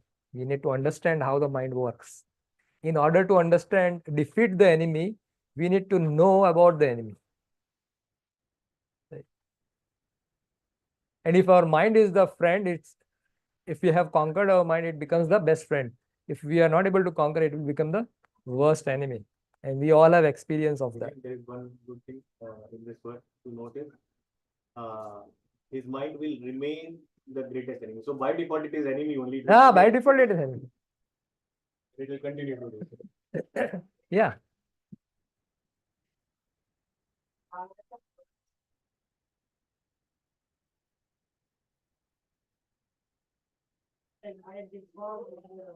It is the enemy only.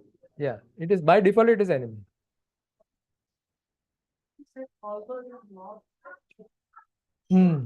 Very good. I was thinking somebody would ask this question.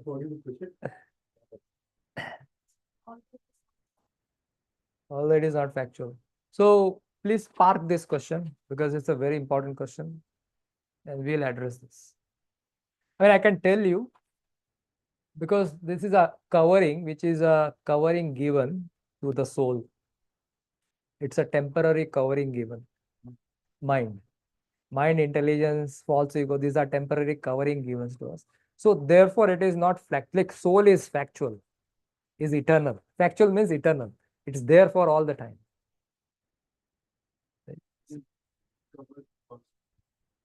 Exactly. It covers the constitutional picture. So it's a temporary covering given. So therefore, it is not factual. What is the definition that you have conquered them? Like, how do you do that? We will see that.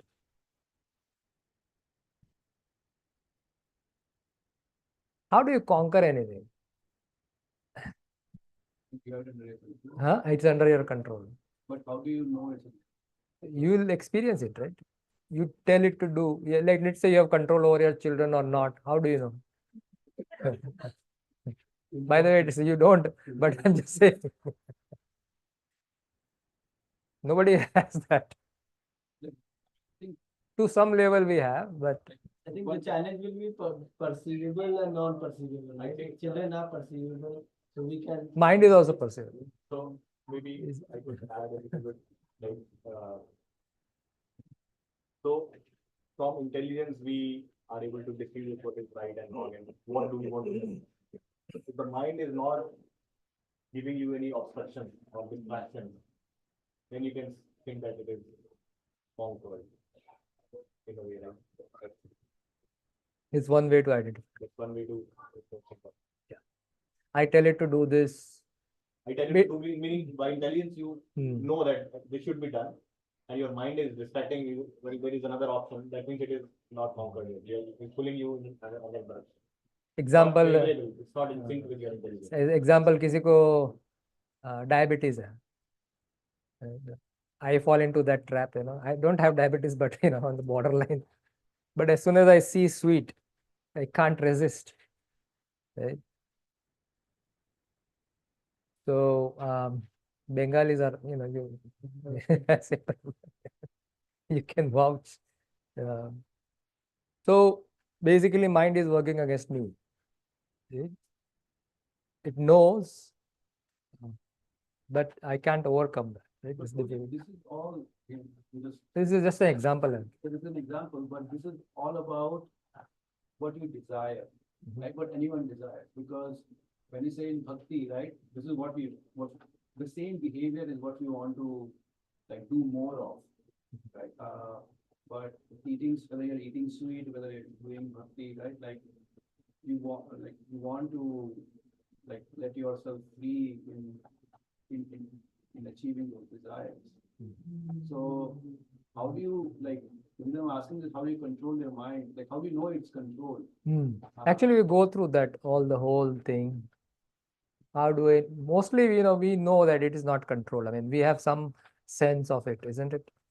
That mind is not supporting whatever I'm planning to do. Is dragging me to other things. I think maybe you need to know what's your end goal and Yeah. So now we know, right? I mean, right in the beginning, I told our goal is Radha Dasyam. All of us should be very clear about that. And the mind sometimes like normally what we understood as mind was more of intelligence, right? And here mind is man, right? Manas, yeah. At this, I don't know if this relates to this topic, but I can share an example from my own thing. Like earlier, in the very like, years ago, Prabhu was already very inclined to to chanting and all, and I was not. So if anybody in the family would ask to go for a movie, I would go and tell him, should we go? Or knowing that he would not say yes. So I would still go. And now if somebody asks me, would you go for a movie? I would not even ask. I would say no, we're not going. So I don't know if that adds somehow you're kind of getting that kind of control. So Yeah. Basically, you get control over many things. But we are controlling our, that's what I think Prabhu is thinking. We are controlling our urges or we really conquer the mind? Because there could be No, other yeah. urges which are. Yeah. new, right? I get what you are saying actually. This is some forceful control. Yeah, well, I understand the force. I understood this point also, but my thing is that although we have not conquered it fully, like wholly, but there are certain things where you can understand yourself. Something that you were desired, you had a desire to do it, and you were forcefully, let's say you were chanting and you started chanting and you had a desire to watch a movie instead, you were forcing yourself to do chanting. And now that desire has actually minimized or gone. Now that chanting has become prioritized. Like you have prioritized that and now your mind is not obstructing you to go watch a movie instead. So although we have not controlled our mind fully, but then yeah, there has been some progress that we can observe. Yeah. The bottom line is rasa.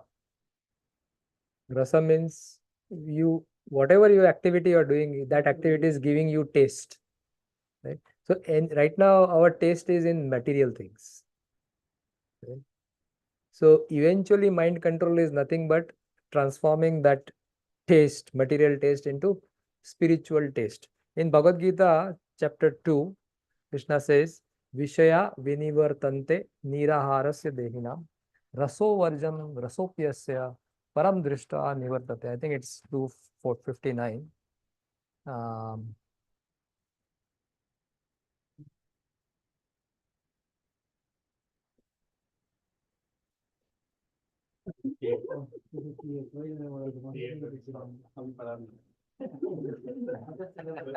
Out of syllabus है, next week लेता हूँ ये। चलो next week का preview. विषया विनिवर्तन्ते, right? विषय means object of senses, right? विषया विनिवर्तन्ते, yeah? So Vishaya means object of sense, like for example, any objects. These are my senses. We will go into details of objects of senses and all these things also. But for right now, you just think about this, that I have these five senses, and then there are objects of senses. Like eyes wants to see beautiful forms. It is attracted, naturally attracted to beautiful forms. If something is not beautiful, my eyes will not be attracted, right? So similarly, nose would like to get good smell, rose flower, perfume, right? So similarly, tongue. So these are senses, and then there are objects of senses. So there's nice food, tasty food. My tongue would like to taste it. So when I taste it, when I see those things, when I hear those things, what is happening in my heart? I'm getting a taste. That is called as rasa. If it is distasteful, I'll not do it. Right? So Krishna over here he is saying that Vishaya vinivartante niraharasya dehina raso varjam rasapyasya param drishtva nivartate. So normally what is happening, though the embodied soul may be restricted from sense enjoyment, I can say, okay, don't do this, don't do this, So you will say for some time, oh Prabhu ji senior है, हमको पढ़ाते हैं, ये मना कर रहे हैं तो हम नहीं करेंगे, चलो. बट जैसे ही I am out of the you know out of sight, out of mind, you will do it, right? So he's saying that though the embodied soul may be restricted from sense enjoyment, the taste for the sense object remains, right? The taste for that object is there, right? I'll tell you one story. One of my relative, he has diabetes, high diabetes. So one time, and he has habit of eating, चुरा चुरा के खाते, मतलब छुप छुप के खाते हैं. तो बाहर चले जाते हैं, वहां से भाग के खा पी के वहां पे हाथ वाथ धो के घर पे आते हैं. So nobody knows. So one time some neighbor they gave some gulab jamun. तो 10-12 दिया होगा, right? So what he did is, वो गुलाब जामुन खाया, नीचे का हाफ खा लिया, ऐसा उल्टा करके रख दिया. ये understood what I said? Half खा लिया तो ऊपर से दिखेगा कि वो it is the counter there. So though he knows, I have diabetes, sugar is not good. I mean, of course, he's मजाक करते हैं. He likes to do those kind of things also. By the way, he's also a devotee actually. So, though the restriction maybe the doctor may have said, but the taste for that object is there, right? But then Krishna is saying, but if you experience some higher taste, then the lower tastes are automatically gone. So he's saying, but seizing such engagements by experiencing a higher taste, right? Raso varjam, rasopyasya. If you get a higher taste, what happens? Then the lower tastes are automatic. You don't have to tell. You don't have to tell, don't do this. Automatically the person does it. So that person is fixed in his consciousness. So I don't know what we were discussing. So because the your thought like and in terms of khana also like, throughout the year we have been given something. नाम को 5 years पहले खाना है, दिन में 5 items ही रखा है. 6 elementary touch नहीं करना उसमें. बट देन क्या होता है, आज ये 5 खाया, 1 वीक ये 5 खाया, नेक्स्ट वीक का दिमाग में प्रिपरेशन स्टार्ट ऑलरेडी ये फाइट कब छूना नहीं Hmm, बहुत साथ में hmm. नेक्स्ट फाइट क्या ला रहे Ah, हो बताओ yeah. so the mind is always wandering to Yeah. different things then I came and I heard of these slokas and I came into knowledge then the started to realize यहाँ से ये बंद करके कुछ नहीं होगा you need to be They're getting a more higher intelligence of like Right. bad and also like the higher taste Yes. So that's what we are trying to do. Because this is what Krishna is saying, that you get the higher taste, automatically lower taste chale jayega. So way to control mind, because mind is now deriving the rasa in these things. So the solution of mantra is basically also doing that. It is giving you higher taste.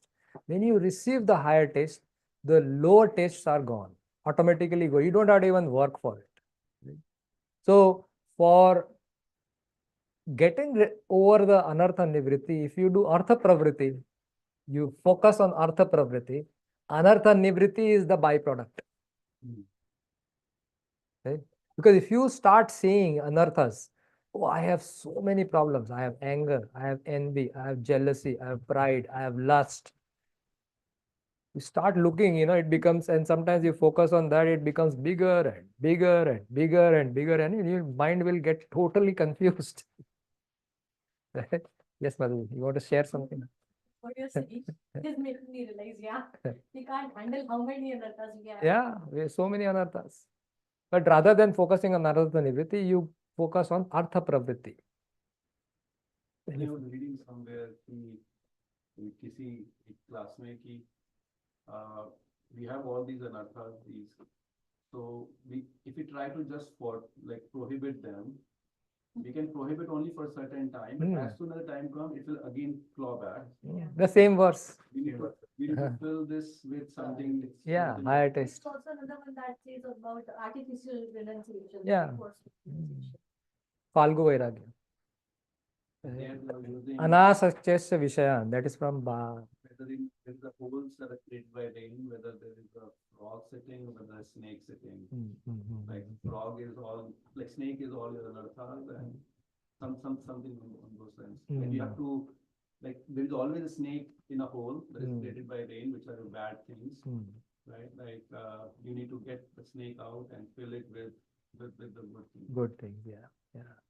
So then Bhagavat has given so many verses, Pravishta Karana Randrena. Yesterday only we were in Bhagavatam class, we were discussing that. So fill it with Artha Pravriti, Anartha Nivritti will automatically happen. We don't have to really, of course, you have to focus on that too. That's why these classes are there. Understand how our mind works, what is the tendency of the mind, how to get rid of these things. But you put more positive things, and as you, the taste for this positive thing increases, the taste for negative will automatically grow away.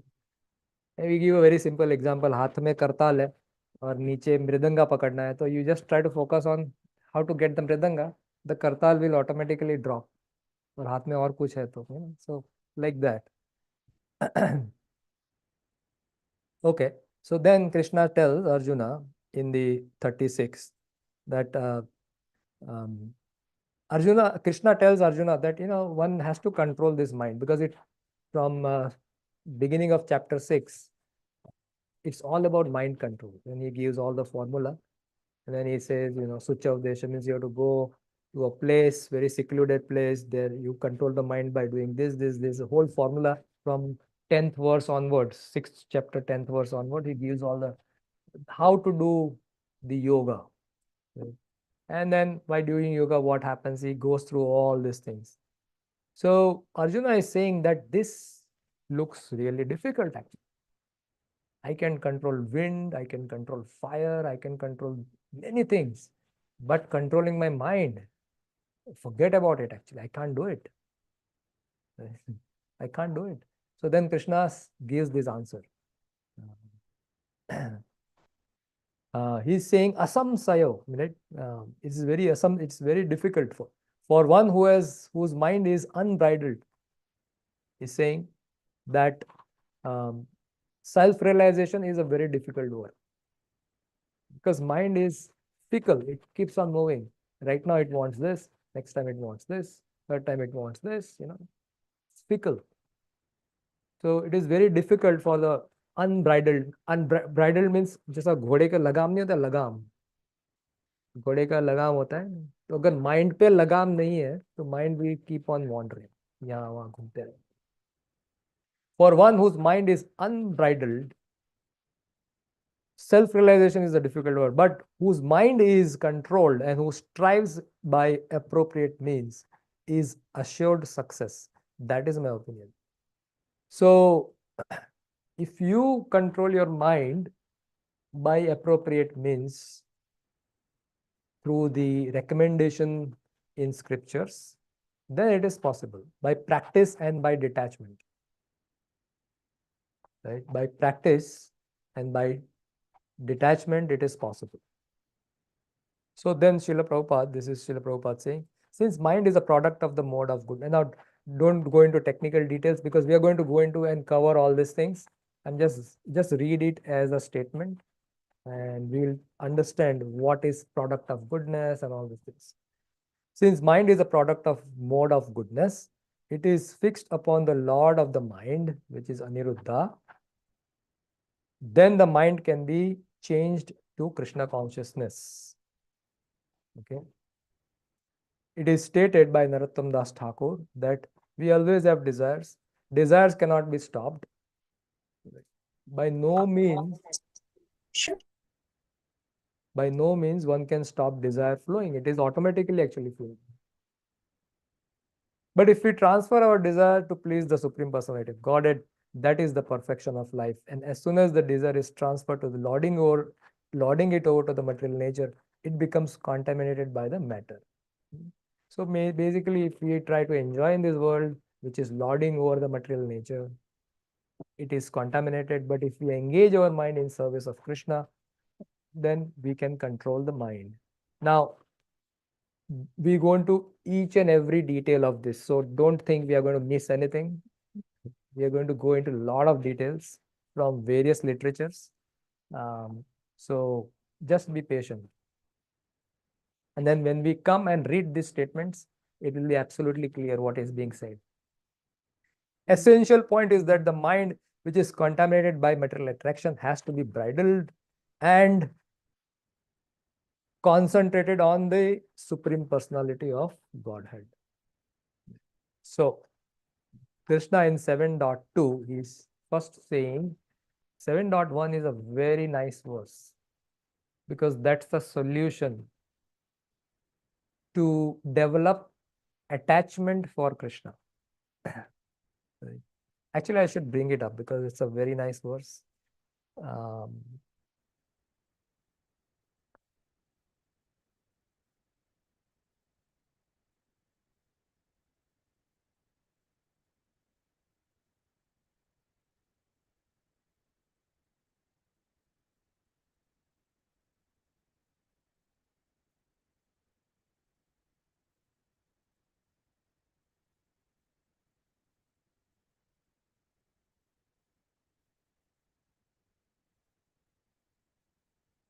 So if you remember in here there is asakti, right?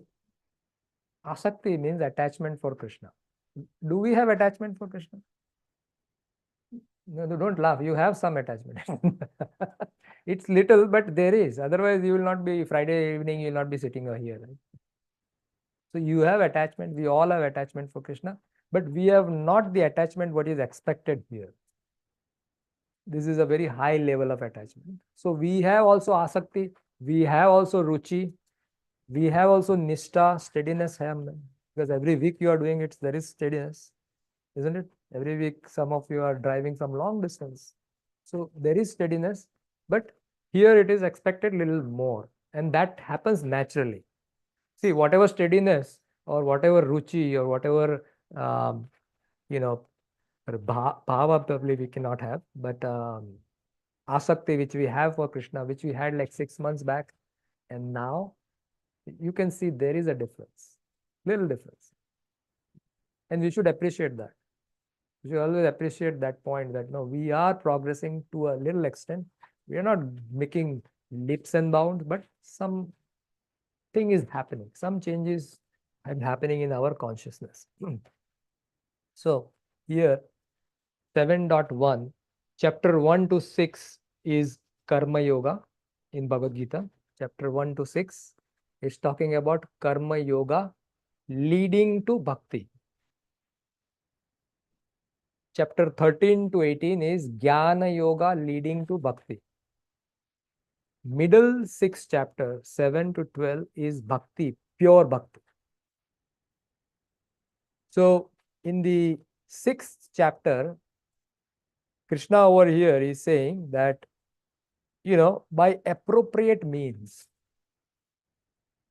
So what is that appropriate means? He has not said in the 6th chapter. He reveals that appropriate means in the 7th chapter, 1st verse. Right? How to develop attachment for me? Krishna is saying, how would you develop attachment for me? Right? So he gives a process, and that is 7th chapter, 1st verse. This is the verse. So please try to recite this verse along with me if possible. I will recite and you can recite after me. Very nice verse. You can memorize this verse if possible.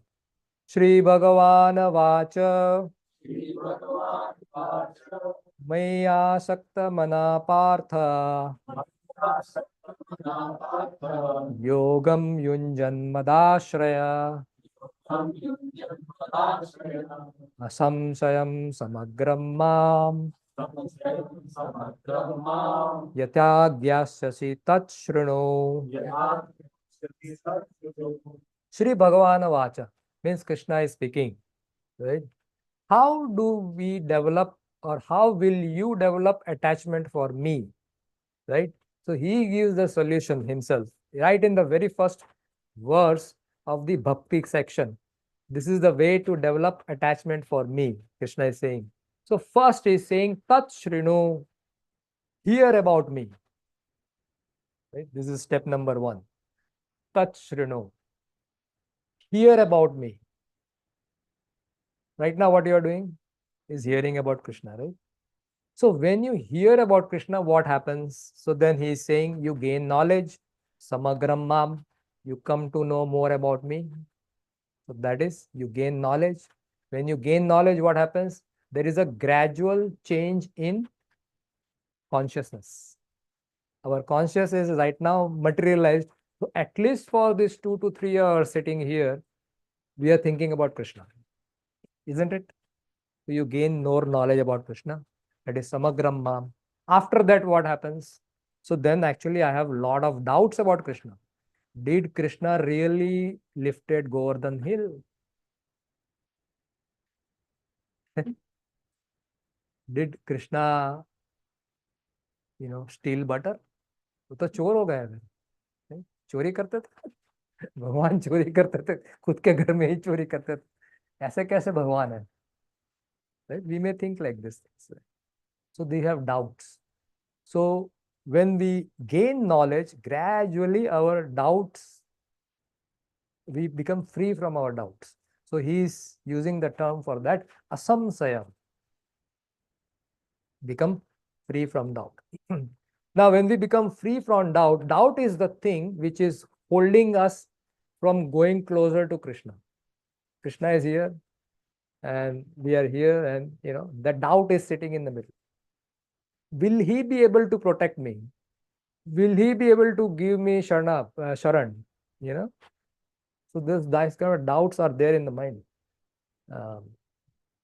So I have so many faults. Will he? Krishna is saying, Sarva Dharman Parityaja, 18 chapter 66 verse.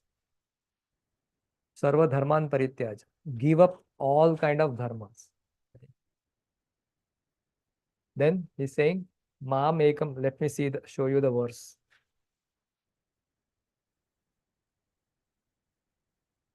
(18.66). This is called as the Charam Sloka of Bhagavad Gita, according to Ramanujacharya, Sripad Ramanujacharya.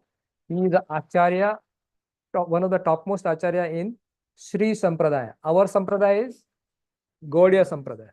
There is another Sampradaya which is Sri Sampradaya. Right?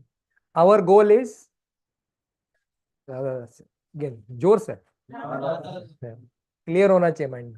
Goal goal clear होना चाहिए. नींद में से भी कोई उठा के पूछे what is your goal. Very clear, right? So the goal of Sri Sampradaya is going to Vaikunta, to Lord Narayan. They're attracted to the Aishwarya feature of the Lord. So they are attracted to that. But Acharyas, they present the message. It is the common message, right? All the Sampradayas will give us the same message. Ultimate goal is different. So Sripad Ramanujacharya, who is a very well-renowned Acharya, and all the temple worship in India is established by him. How to do deity worship. This is all actually established by Sripad Ramanujacharya. So Ramanujacharya says that this is the Charam Sloka. This is the topmost sloka of Bhagavad Gita. What is this? Sarva Dharman Parityaja. Krishna is saying, Sarva Dharman, sab dharma ko parityaj. Give it away. Then do what? Mam ekam sharanam vraja. You take only shelter of me alone, nobody else. Right? Mam ekam sharanam vraja. If you take shelter of me, what will I do for you? Or Krishna, if I take your shelter, what will you do for me? Right? So Krishna is giving the next statement. Aham means Krishna. Tvam, your. Sarva papebhyo. जितना भी पाप किया पुराना, I'll just tear that account. I'll clear you from the reactions of all the sins. Aham tvam sarva papebhyo. And then I will give you moksha, mokshasyami. And then he adds that you may have doubts. Your face is showing me that you are having doubts. So he's saying, Ma sucha, do not fear. Have confidence in my statements, not by Krishna, okay? Of course, I can also say on behalf of Krishna that yes, Krishna will give us moksha. Few years back, I was not having that confidence. Why? Because having the doubts like all of you. Asamshayam. I also had doubts. Krishna बोल तो रहा है मैं सब छोड़ तो दूंगा material enjoyment. और बाद में पता चला कृष्णा है ही नहीं. तो घना घर का ना घाट का, राइट? ना मटेरियल में एंजॉयमेंट किया ना स्पिरिचुअल वर्ल्ड मिला, right? So we have these doubts. So Krishna is saying that when you hear about me, you gain knowledge, your doubt gradually vanishes. Because then I start intervening in your life. I start showing I am there. भाई मैं तो हूँ यहाँ पे. We don't have any doubts. Still, how to complete surroundings? धीरे धीरे होता है. पता है कि है, विश्वास है. Still, how to achieve that? So that happens. We'll see. The question is very good. It's very deep actually. How to, and we may think we have doubts. We don't have. We are above the doubts. But like I used to think I don't have jealousy. Envy तो भूल जाओ. Envy तो है ही नहीं मेरे. Anger नहीं है, right? But you can ask my wife, Rudra रूप तो उसको ही दिखता है. So we think like that, but we are not put into those kind of situation where our faith is tested. So Krishna will, Krishna will only test to our capacity. He knows he's sitting in our heart, sitting right next to you. The closest person to us is Krishna. He's sitting in our heart as Paramatma. So he knows our capacity kitna hai. So he will test accordingly. He will not. He wants us to pass, right? Like we want our children to pass. So he will give you only those kind of tests to make sure that you will pass. And when you pass, then you go to the next step. You graduate to the next class, like that. Yeah. So every time, yeah. So test will become more, but not necessary. It doesn't happen with every devotees. But Krishna, test devotees in different ways. Sometimes, Prabhupada was told that I have tested twice. First, everything was taken away from me. Second, everything was given to me. So both are tests. So that happens. So in different devotees' life, different kind of test comes. But Krishna will know as because he's our ever well-wishing father. So he tests according to our capacity. Anger, jealousy, and सब हाँ, आता है. आता है. So he knows accordingly he does it. And when we do that, that's why we need to have, especially at the time of difficulties, we need to have good Sangha. Sangha means friends, right? Where we can reveal our heart and they can help us cross that stage. So a tight relationship, good relationship with devotees is very important. Dadati pratigrinhati guhyam akhyati prichhati bhungte bhojayate chaiva sadvida priti lakshanam. So there is upadeshamrita. There is, I talked to you about Bhakti Rasamrita Sindhu, right? Nectar of Devotion. So Nectar of Devotion, what we read, Srila Prabhupada, is an English version. It's a summary study of the book called as Bhakti Rasa Amrita Sindhu. Bhakti Rasa Amrita Sindhu, ocean of the nectar of devotion. So like that is Bhakti Rasamrita Sindhu is the manual for us how we progress in Bhakti. The summary of that is 11 verses. It is called as Upadeshamrita. Right? Upadeshamrita. In that, the fourth verse talks about how to associate with devotees. And I'll show you. Upadeshamrita is called as NOI, means nectar of instruction.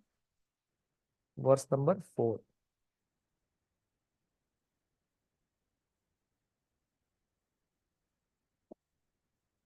This is the verse. Dadati pratigrihnati guhyam. Guhyam means confidential. Akhyati prichhati. Bhungte bhojayate chaiva. So these are the 6 things. Sad means 6. Vidha, Sad Vidha, Priti Lakshanam. This is how a devotee interact with each other. And when we interact in this way, it shows that we have love with each other. Now you cannot have this 6 exchanges with everybody, but you can have with few devotees. So what are the 6 things? Offering gifts in charity, accepting charitable gifts, revealing one's mind in confidence, inquiring confidentially, accepting prasad and offering prasad are the 6 symptoms of love shared by one devotee with another. So these are the 6 things we can do. And we cannot do this with everybody. Like we have to choose something which is matching. Our friendship should be sajatiya. So this is given in Bhakti Rasamrita Sindhu. The relationship which we have should be sajatiya ase snigdha satovare, meaning sajatiya means like-mindedness, right? Like we must associate with like-minded devotees. Our goal, their goal is same. Our thought process approximately same. So that is sajatiya ase. Snigdha means we have to have affection for that person. No transactional behavior. You give me this, I give you that. Right? Something should click in when I'm using this word transaction. Something should click in your mind. Chapter number 18, verse number 66. Do you see something here? This is transaction. Isn't it? This is a deal. So Chaitanya Mahaprabhu rejects this.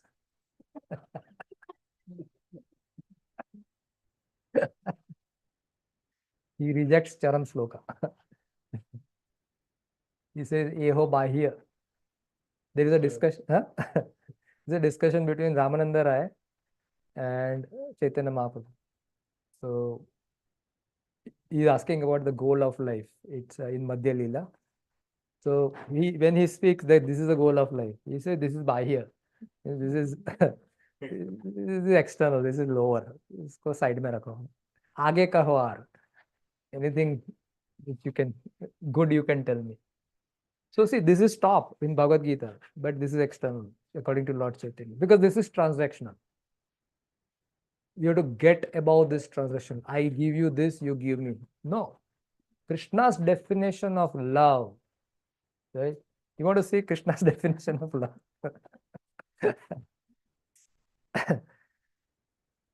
I'm going dragged into other directions. Anyway, it's there in This is also Krishna only saying. this is only Krishna is saying. See, but But because we understand that, right? yeah, No, you just told that, you just told that this is the Charam verse. yeah, Now you're telling that this is not. yeah, he rejected this. So yeah, I think it should be good to know what is the. Yeah, Krishna's definition. Krishna's definition.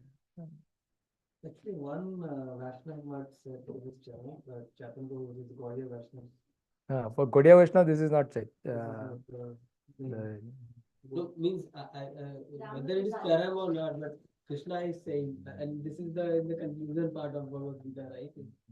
Ultimately, 18th chapter. Hopefully, I have. Charam may be like, yeah, maybe that's a different annotation, like particular. I think other day I actually.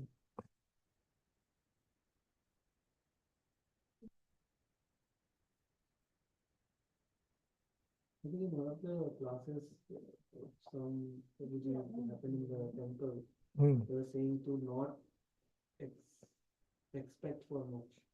Like they were talking about the bhakti, Raga Rasa bhakti, in that, yeah, in that, Yes. it is it should be a byproduct, it should not be a main product. Yeah.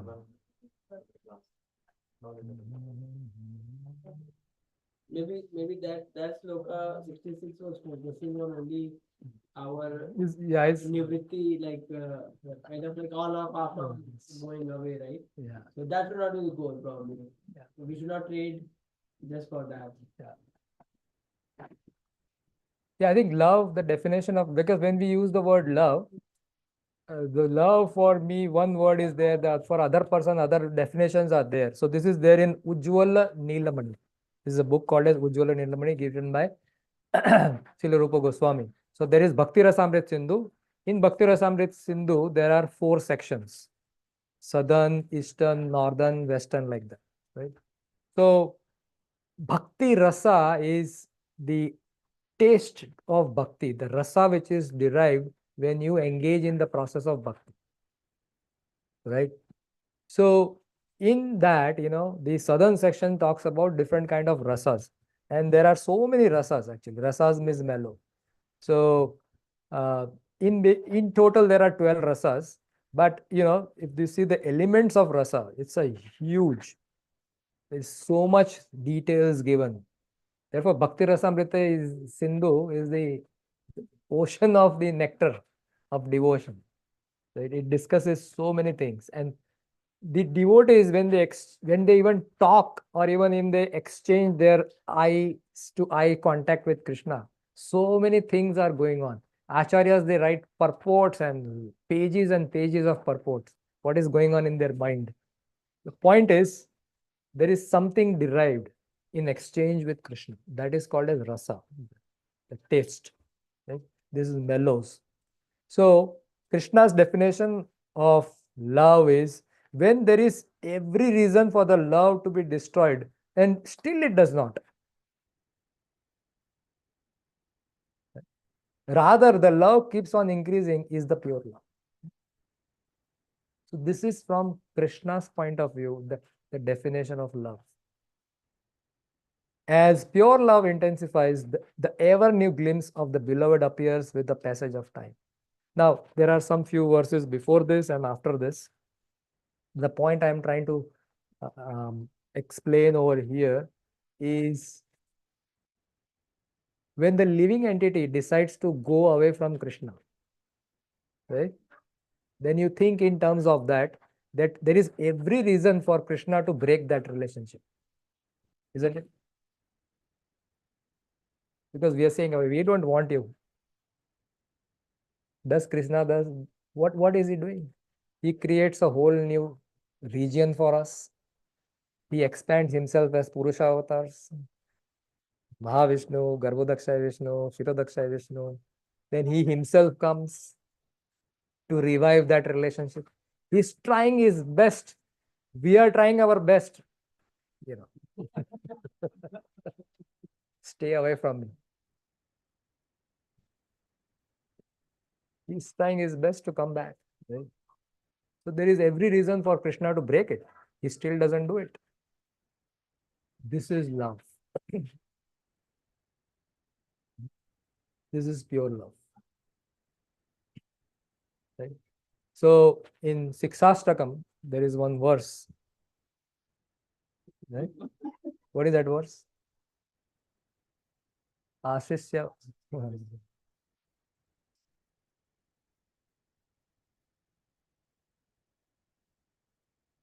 This is the verse written by Sri Chaitanya Mahaprabhu, Siksastakam.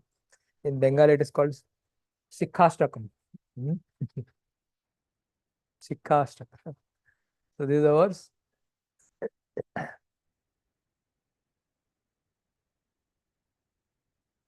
Ashishya va padaratham pinastu mam आदर्शनान मर्महताम करो तु वा यथा तथा वा विदधातु लंपटो मत प्राणनाथस्तु सैव नापहरः.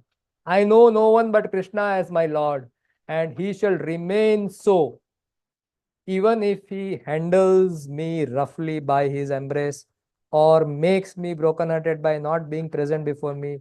He is completely free to do anything and everything, for he is my worshipable Lord unconditionally. This is pure love. Right? Over here, Lord Chaitanya calls Krishna as Lampat. You know what is the meaning of Lampat? Hindi में आता है लंपट का मतलब क्या? नहीं नहीं देखिए कुछ भी कर रहा है कुछ भी कर रहा है यार. He's calling Krishna. कोई लॉजिकल वो नहीं है, तो कुछ नहीं, जो मर्जी चल रहा है, जो मर्जी चल रहा है, राइट? यही है, जो मर्जी करो. लेकिन जो रुचि पूछ रही थी ना अभी कि कैसे डिवोशन, तो वो जो लास्ट वर्ड है, that is the key, unconditional. There is no condition. चाहे जो मर्जी हो, चाहे मैं अच्छी कंडीशन में बुरी कंडीशन में, जो है वो है. Yeah. Should always just count. Yeah. As a person. And same thing as I showed earlier, like this. There is every reason for that relationship to break. Still, that relationship doesn't break. This is pure love. So this is actually Krishna's love for us. हमने हमारा back दिखा दिया है कृष्णा को. कृष्णा फिर भी घूम के सामने से आ रहा है. It's trying to, हाँ? हम फिर पले जा रहे हैं. यहाँ से आते हैं. So that is the pure love for Krishna, and that I don't know how we went there, but coming back. Oh, okay. No, we were in this particular Bhagavad Gita thing. So then, by practice of yoga, by practicing this bhakti yoga, you can revive, or the attachment of Krishna can be regained.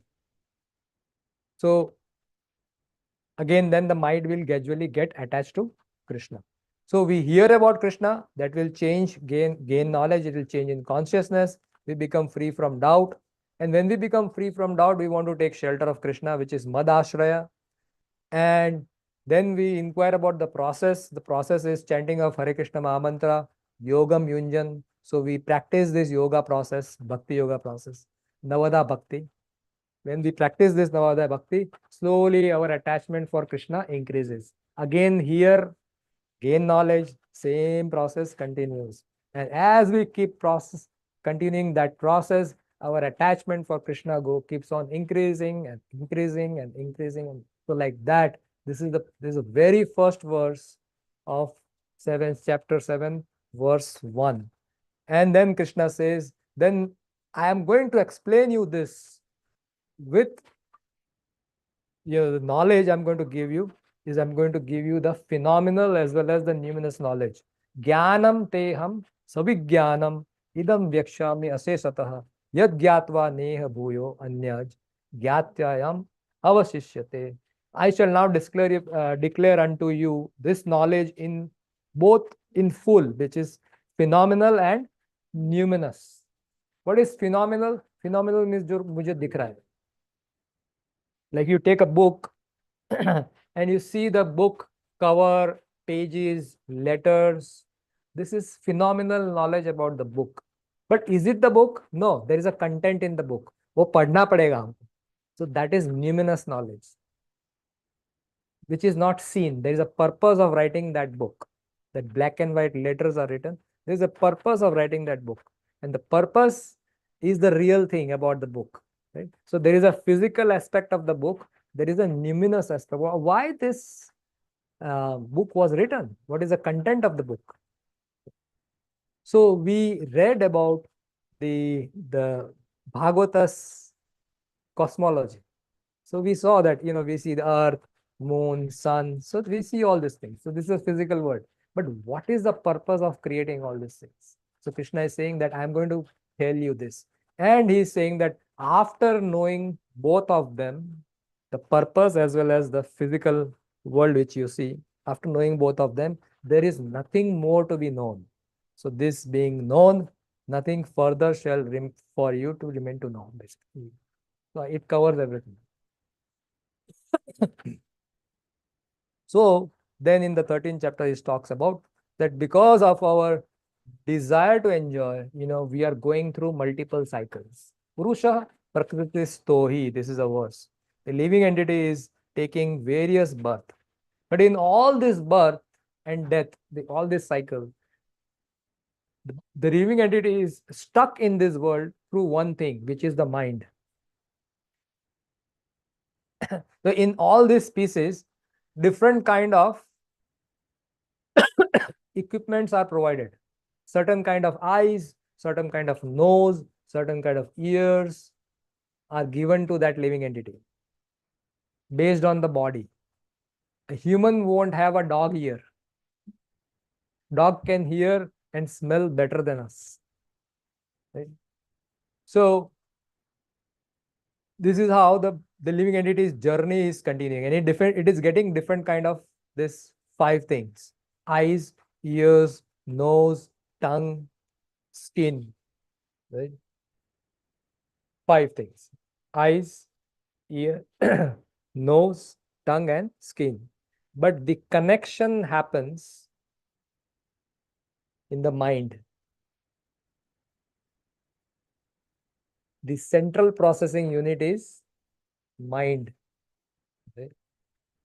There is a scientist, and there are 2 scientists. One is, both are actually devotees, and they did a lot of research about how we see and hear and all these things, how the brain processes it. So let's say a bird is flying and it is also chirping while flying. So there are many things happening. Eyes is actually seeing the movement or the bird. Ear is hearing the sound. And then there is something in our brain which is combining these 2 things. And it is giving an effect that the bird is flying and the noise is happening. It's a very complicated thing. So that central processing unit is mind. Right? So Krishna explains in 7th chapter 4th verse, he talks about the 24 elements. There are 24 elements, which is called as Sankhya. Have you heard the word Sankhya? Right? So Sankhya is Sankhya, numbers. So Sankhya means study of these things. So what are the 24 elements? So Krishna explains in Bhagavad Gita chapter number 7, verse number 4, Bhumi rapo analo vayu khan mano buddhi revacha ahankar iti yamme bhinna prakriti ashtada. He is saying earth, water, fire, air, ether, mind, intelligence, and false ego. Altogether, the 8 constituents of my separated material energy. So here he is giving 8, but there are 24 like this.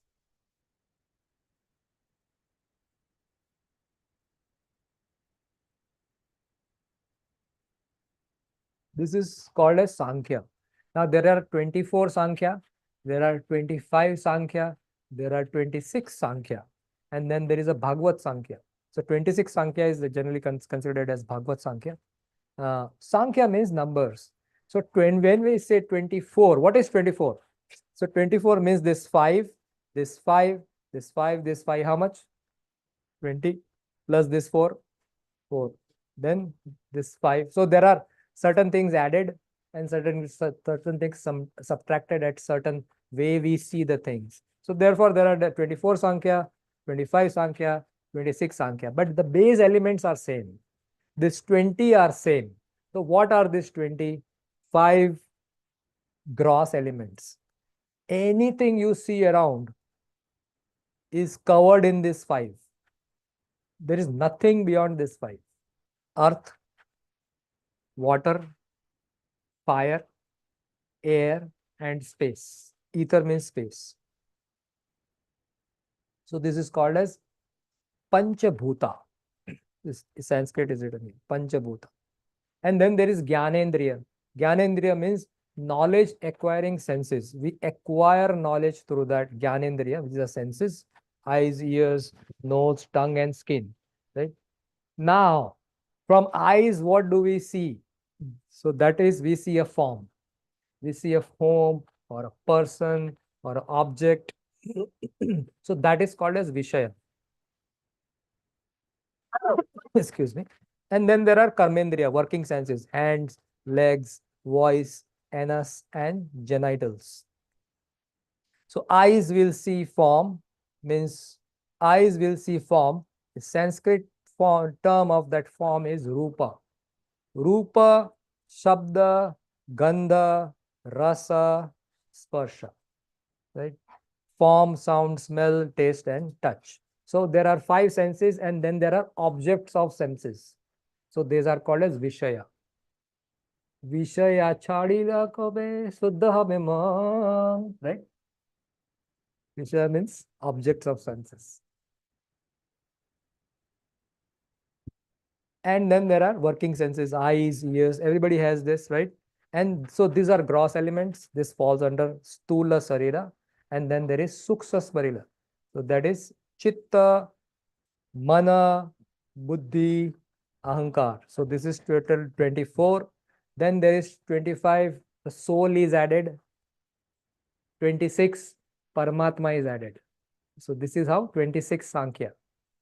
Then in some calculations, time is added, somewhere Mahatattva is added. So like that. We don't want to go into those details, but just understand there is 24 Sankhya, 25 Sankhya, 26 Sankhya, and all these Sankhyas have different purposes. But the bases are same. Any question? I'll wrap up in 5 minutes. Yes. So we were talking about the properties that we have, like, all to go and do. So when we leave the body and when we take a different body, is the covering attached to from this body to that body? Yes, these 3 things goes. This part goes. Set. So it travels till the very end, till the time we reach our final destination. It is given at the time of entry. It will be taken at the time of entry. जैसे suppose you go to a manufacturing industry, right? वहाँ पे आपको अंदर जाने के लिए you have to wear dress, gloves, ये right?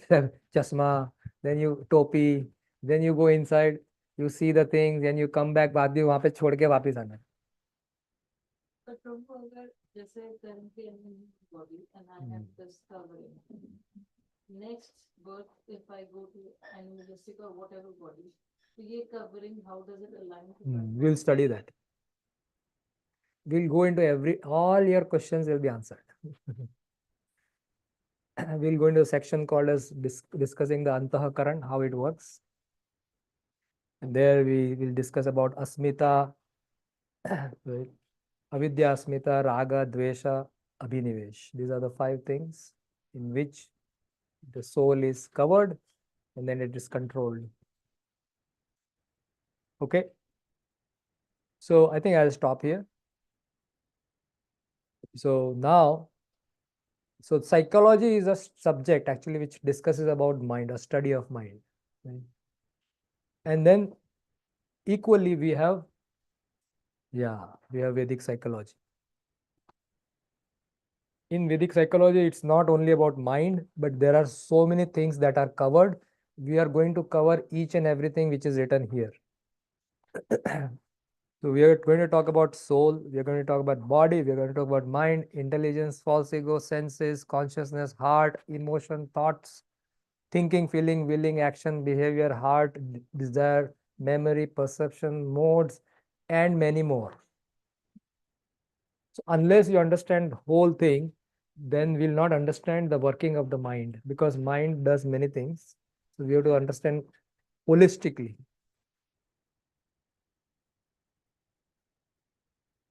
So are you all interested in learning this? You all are registered by default. I think the next class will happen whenever Prabhu thinks. Uh, So we'll have to figure out, because next week we have. Yeah. And after that, the subsequent week, Arjun Prabhu wanted to come. Mhm. He wants to start something. So I will check with his schedule and how many classes he will take. And he said that if he's not available, then we can continue. Yeah. Something like that. Yeah, we'll do that. To mix and match. Or we can do on Thursday also. It works for me. 2 hours kind of thing. If you want, I can do online also. It's not big deal for me. How many classes in the series go? It depends on how much you want to stretch. Start is decided, end End is not decided. Single. Yeah, single, yeah. Person classes always works better. Okay. That is how I feel. Saturday also works for me. So I'm keeping it open so that, if whatever works for you, this is the best.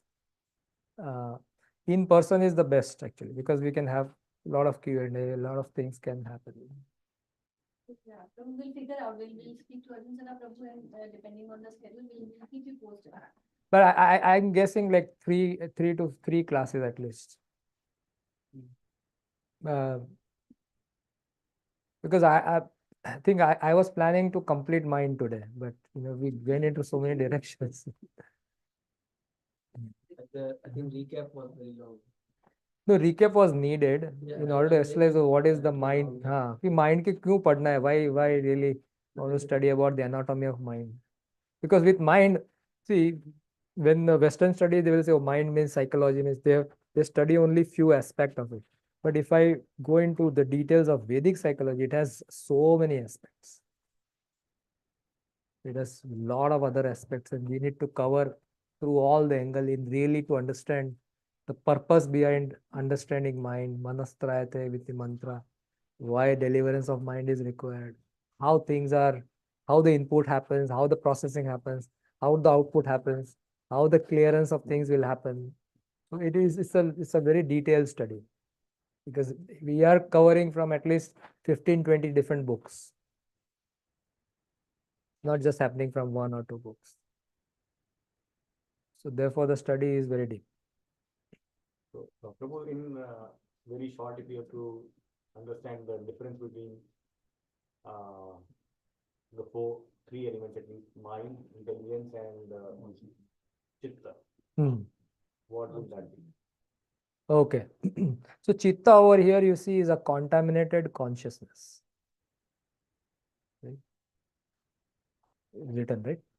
That means there is a pure consciousness. Right?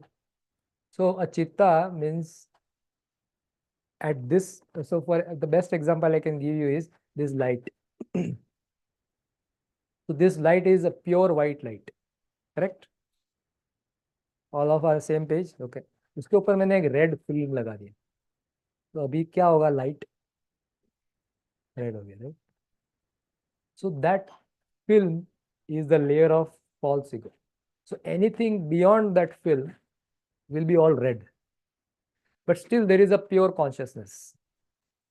But when the pure consciousness is reflected through the, so this is pure consciousness, it is passing through the red film, which is this. Everything else is red. So then that pure consciousness is now contaminated to a red consciousness. So this is contaminated consciousness, and that is chitta. This is one understanding of chitta. See, Sanskrit words have multiple understanding. Like for example, the word Brahman, right? The Brahman can be, so if you can open your Bhagavad Gita and go to the back of the Bhagavad Gita and see the meaning of Bhagavad Gita, Brahman in Bhagavad Gita, not Brahman, okay? Brahman. It has given, there 4 meanings are given. But if you go to Bhagavatam, another 5 or 10 meanings are given. So it's based on the context in which you are using. So similarly, chitta at different places have different meaning. But over here, when I say, therefore I have written contaminated consciousness. So consciousness of the soul is pure in nature. Originally, the soul, we are Sachidananda, Sat Chit Ananda. We are qualitatively, actually, we are not qualitatively equal to Krishna also, but we can say we are qualitatively equal to Krishna. In terms of Sachidananda. Krishna is Sachidananda, I am also Sachidananda. So we are qualitatively equal. So originally I am pure. But because I am put in this material realm, then a layer is given to me. That layer of false ego is given to me. And therefore my consciousness is now contaminated. So therefore this is chitta. So false ego, intelligence, and mind are constitute Subtle body. component of chitta, like the chitta constituent of this. No, this is considered separate. Okay. There is the red film, then there is green film, then there is another color. No, red, because of the, you need to understand, because the layer of false ego is the first layer. That creates everything else. So before that layer, it is pure consciousness. But then, because we are now so tuned to think that I am this body. And So basically, false ego and consciousness are kind of similar, right? false ego is a false identification. The idea of identification, but it is coming from that. Like if I ask you who you are, right? So you'll say, oh, I am Nanda Maharaj.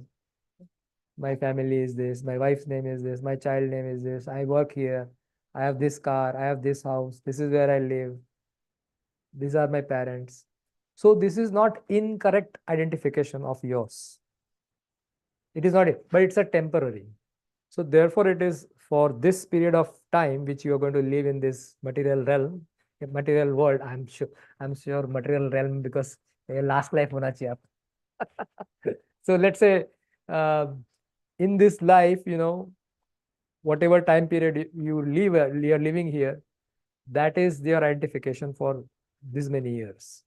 But actually your spirit soul who is eternal in it.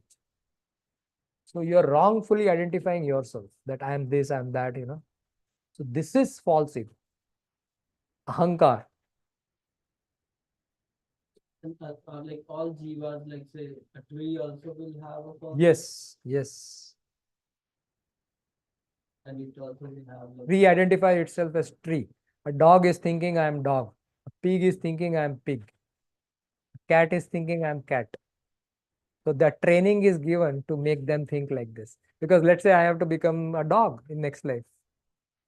But right now I'm human. So I still have consciousness. So then a training will be given.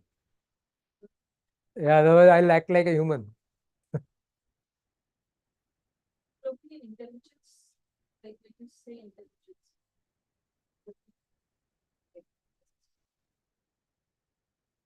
Whether you are saying about the intelligence and the mind, when the mind is, I mean, not controlled, intelligence have to impact on you.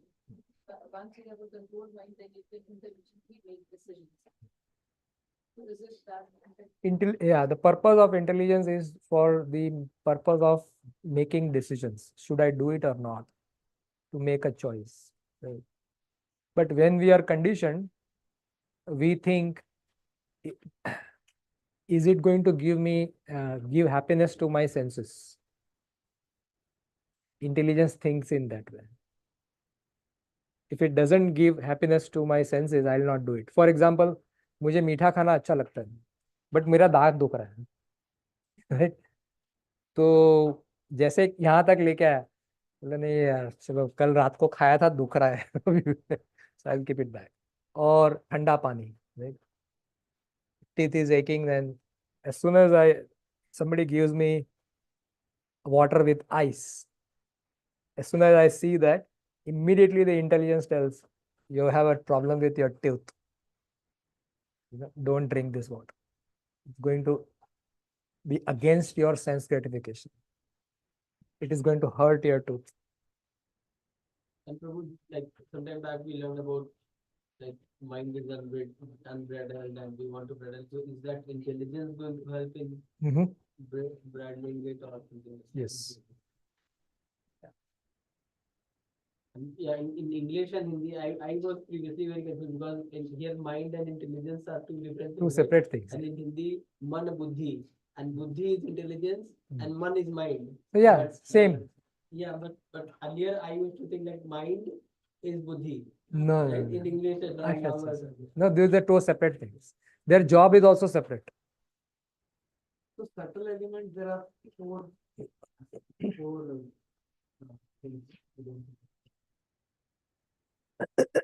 The combination of this four is called as chitta, buddhi, mana, ahankar. This combination is called as antah-karana. And we are going to go into details of that antah-karan. Antah-karan means this four: chitta, buddhi, mana, ahankar. Okay. Preta is different. Preta is a body which is required to travel from this material realm, within the material realm, to different places. Preta body is given after death. You do the. So it's not made up of these elements. No, it's a different body. Have Subtle Or body. just ether kind of. Yeah. It's no Preta body. What I have understood so far is it's a different kind of body which is required for travel, for the soul to go from this region to, let's say it is going to Pitraloka. It needs a certain kind of body. With this body, the subtle body and the soul cannot travel. So certain body is required. So It's when not made up of these elements. no, it's a subtler body. That is with this also like the covering would also be This will travel.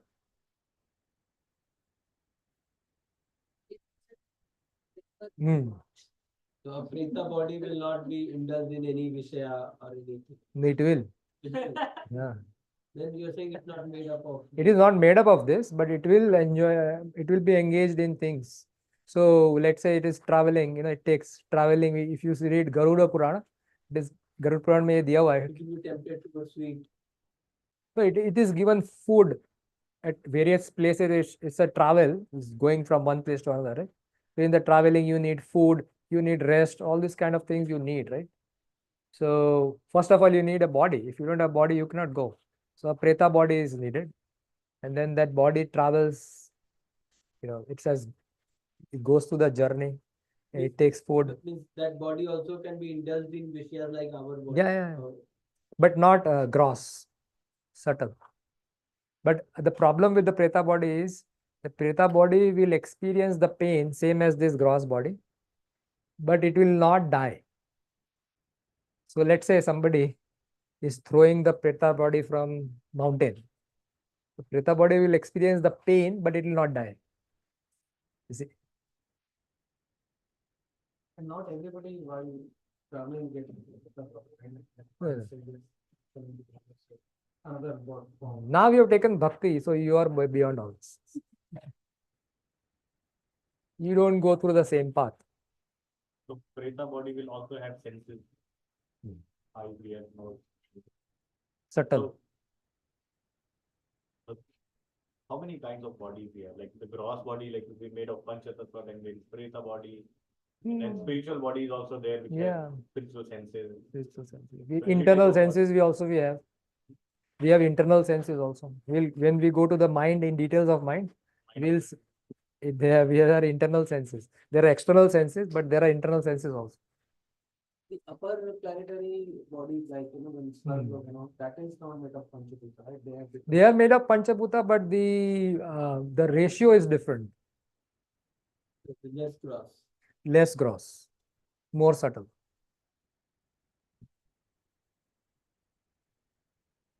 Any more? Okay. Yeah. It'll be, as I said, it'll be long. So therefore, and I like actually this format personally. More questions, more churning, more discussion. It is possible that I may not know the answers, which I cannot claim that I know everything. That's a beginning of ignorance and pride. So I know few things that I'm going to share. At the same time, feel free to ask any questions, because questions means you're churning, you're thinking, means you are trying to learn. And the more the audience is in the mood of learning, it is more enthusiasm for me. So, for the speakers. Prabhuji, so in this gross body, is it possible, like through knowledge, like if we like we are in bhakti and all, can we get away with false ego? That will happen at so false ego is needed till certain extent, right? Now within these three modes, this false ego is a layer. So this is explained in, I'll give the reference also, this is explained in Brihad Bhagavatamrita. When Gopakumar is leaving, he explains all these things. That when the living entity, they leave this material world, there are coverings of these universes, right? If you remember, there are 8 layers. So all these material elements, it is leaving those in those layers and crossing it, and finally it goes to the other side of the material universe, that is Viraja. So the last thing that is given is this layer of false ego. So, but one can become mukta beyond, situated in the beyond the 3 modes. Correct? So we can be situated in the beyond the 3 mode, and that is called as Jivan Mukta. Right? So Jivan Mukta means they are mukta in this conditioned body. And then there is something called as Videha Mukta, means after leaving the body, you become beyond the modes.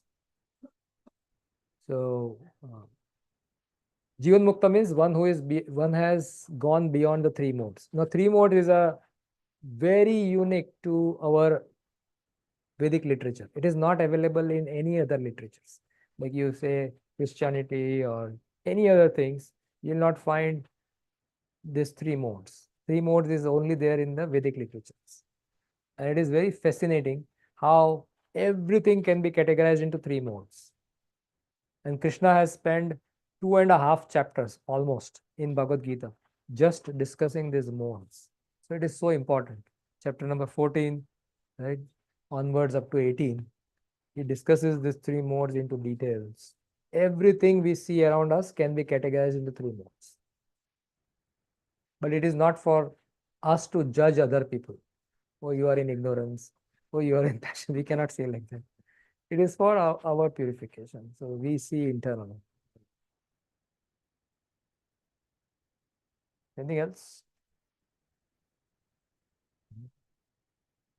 Okay, so we'll begin with next class.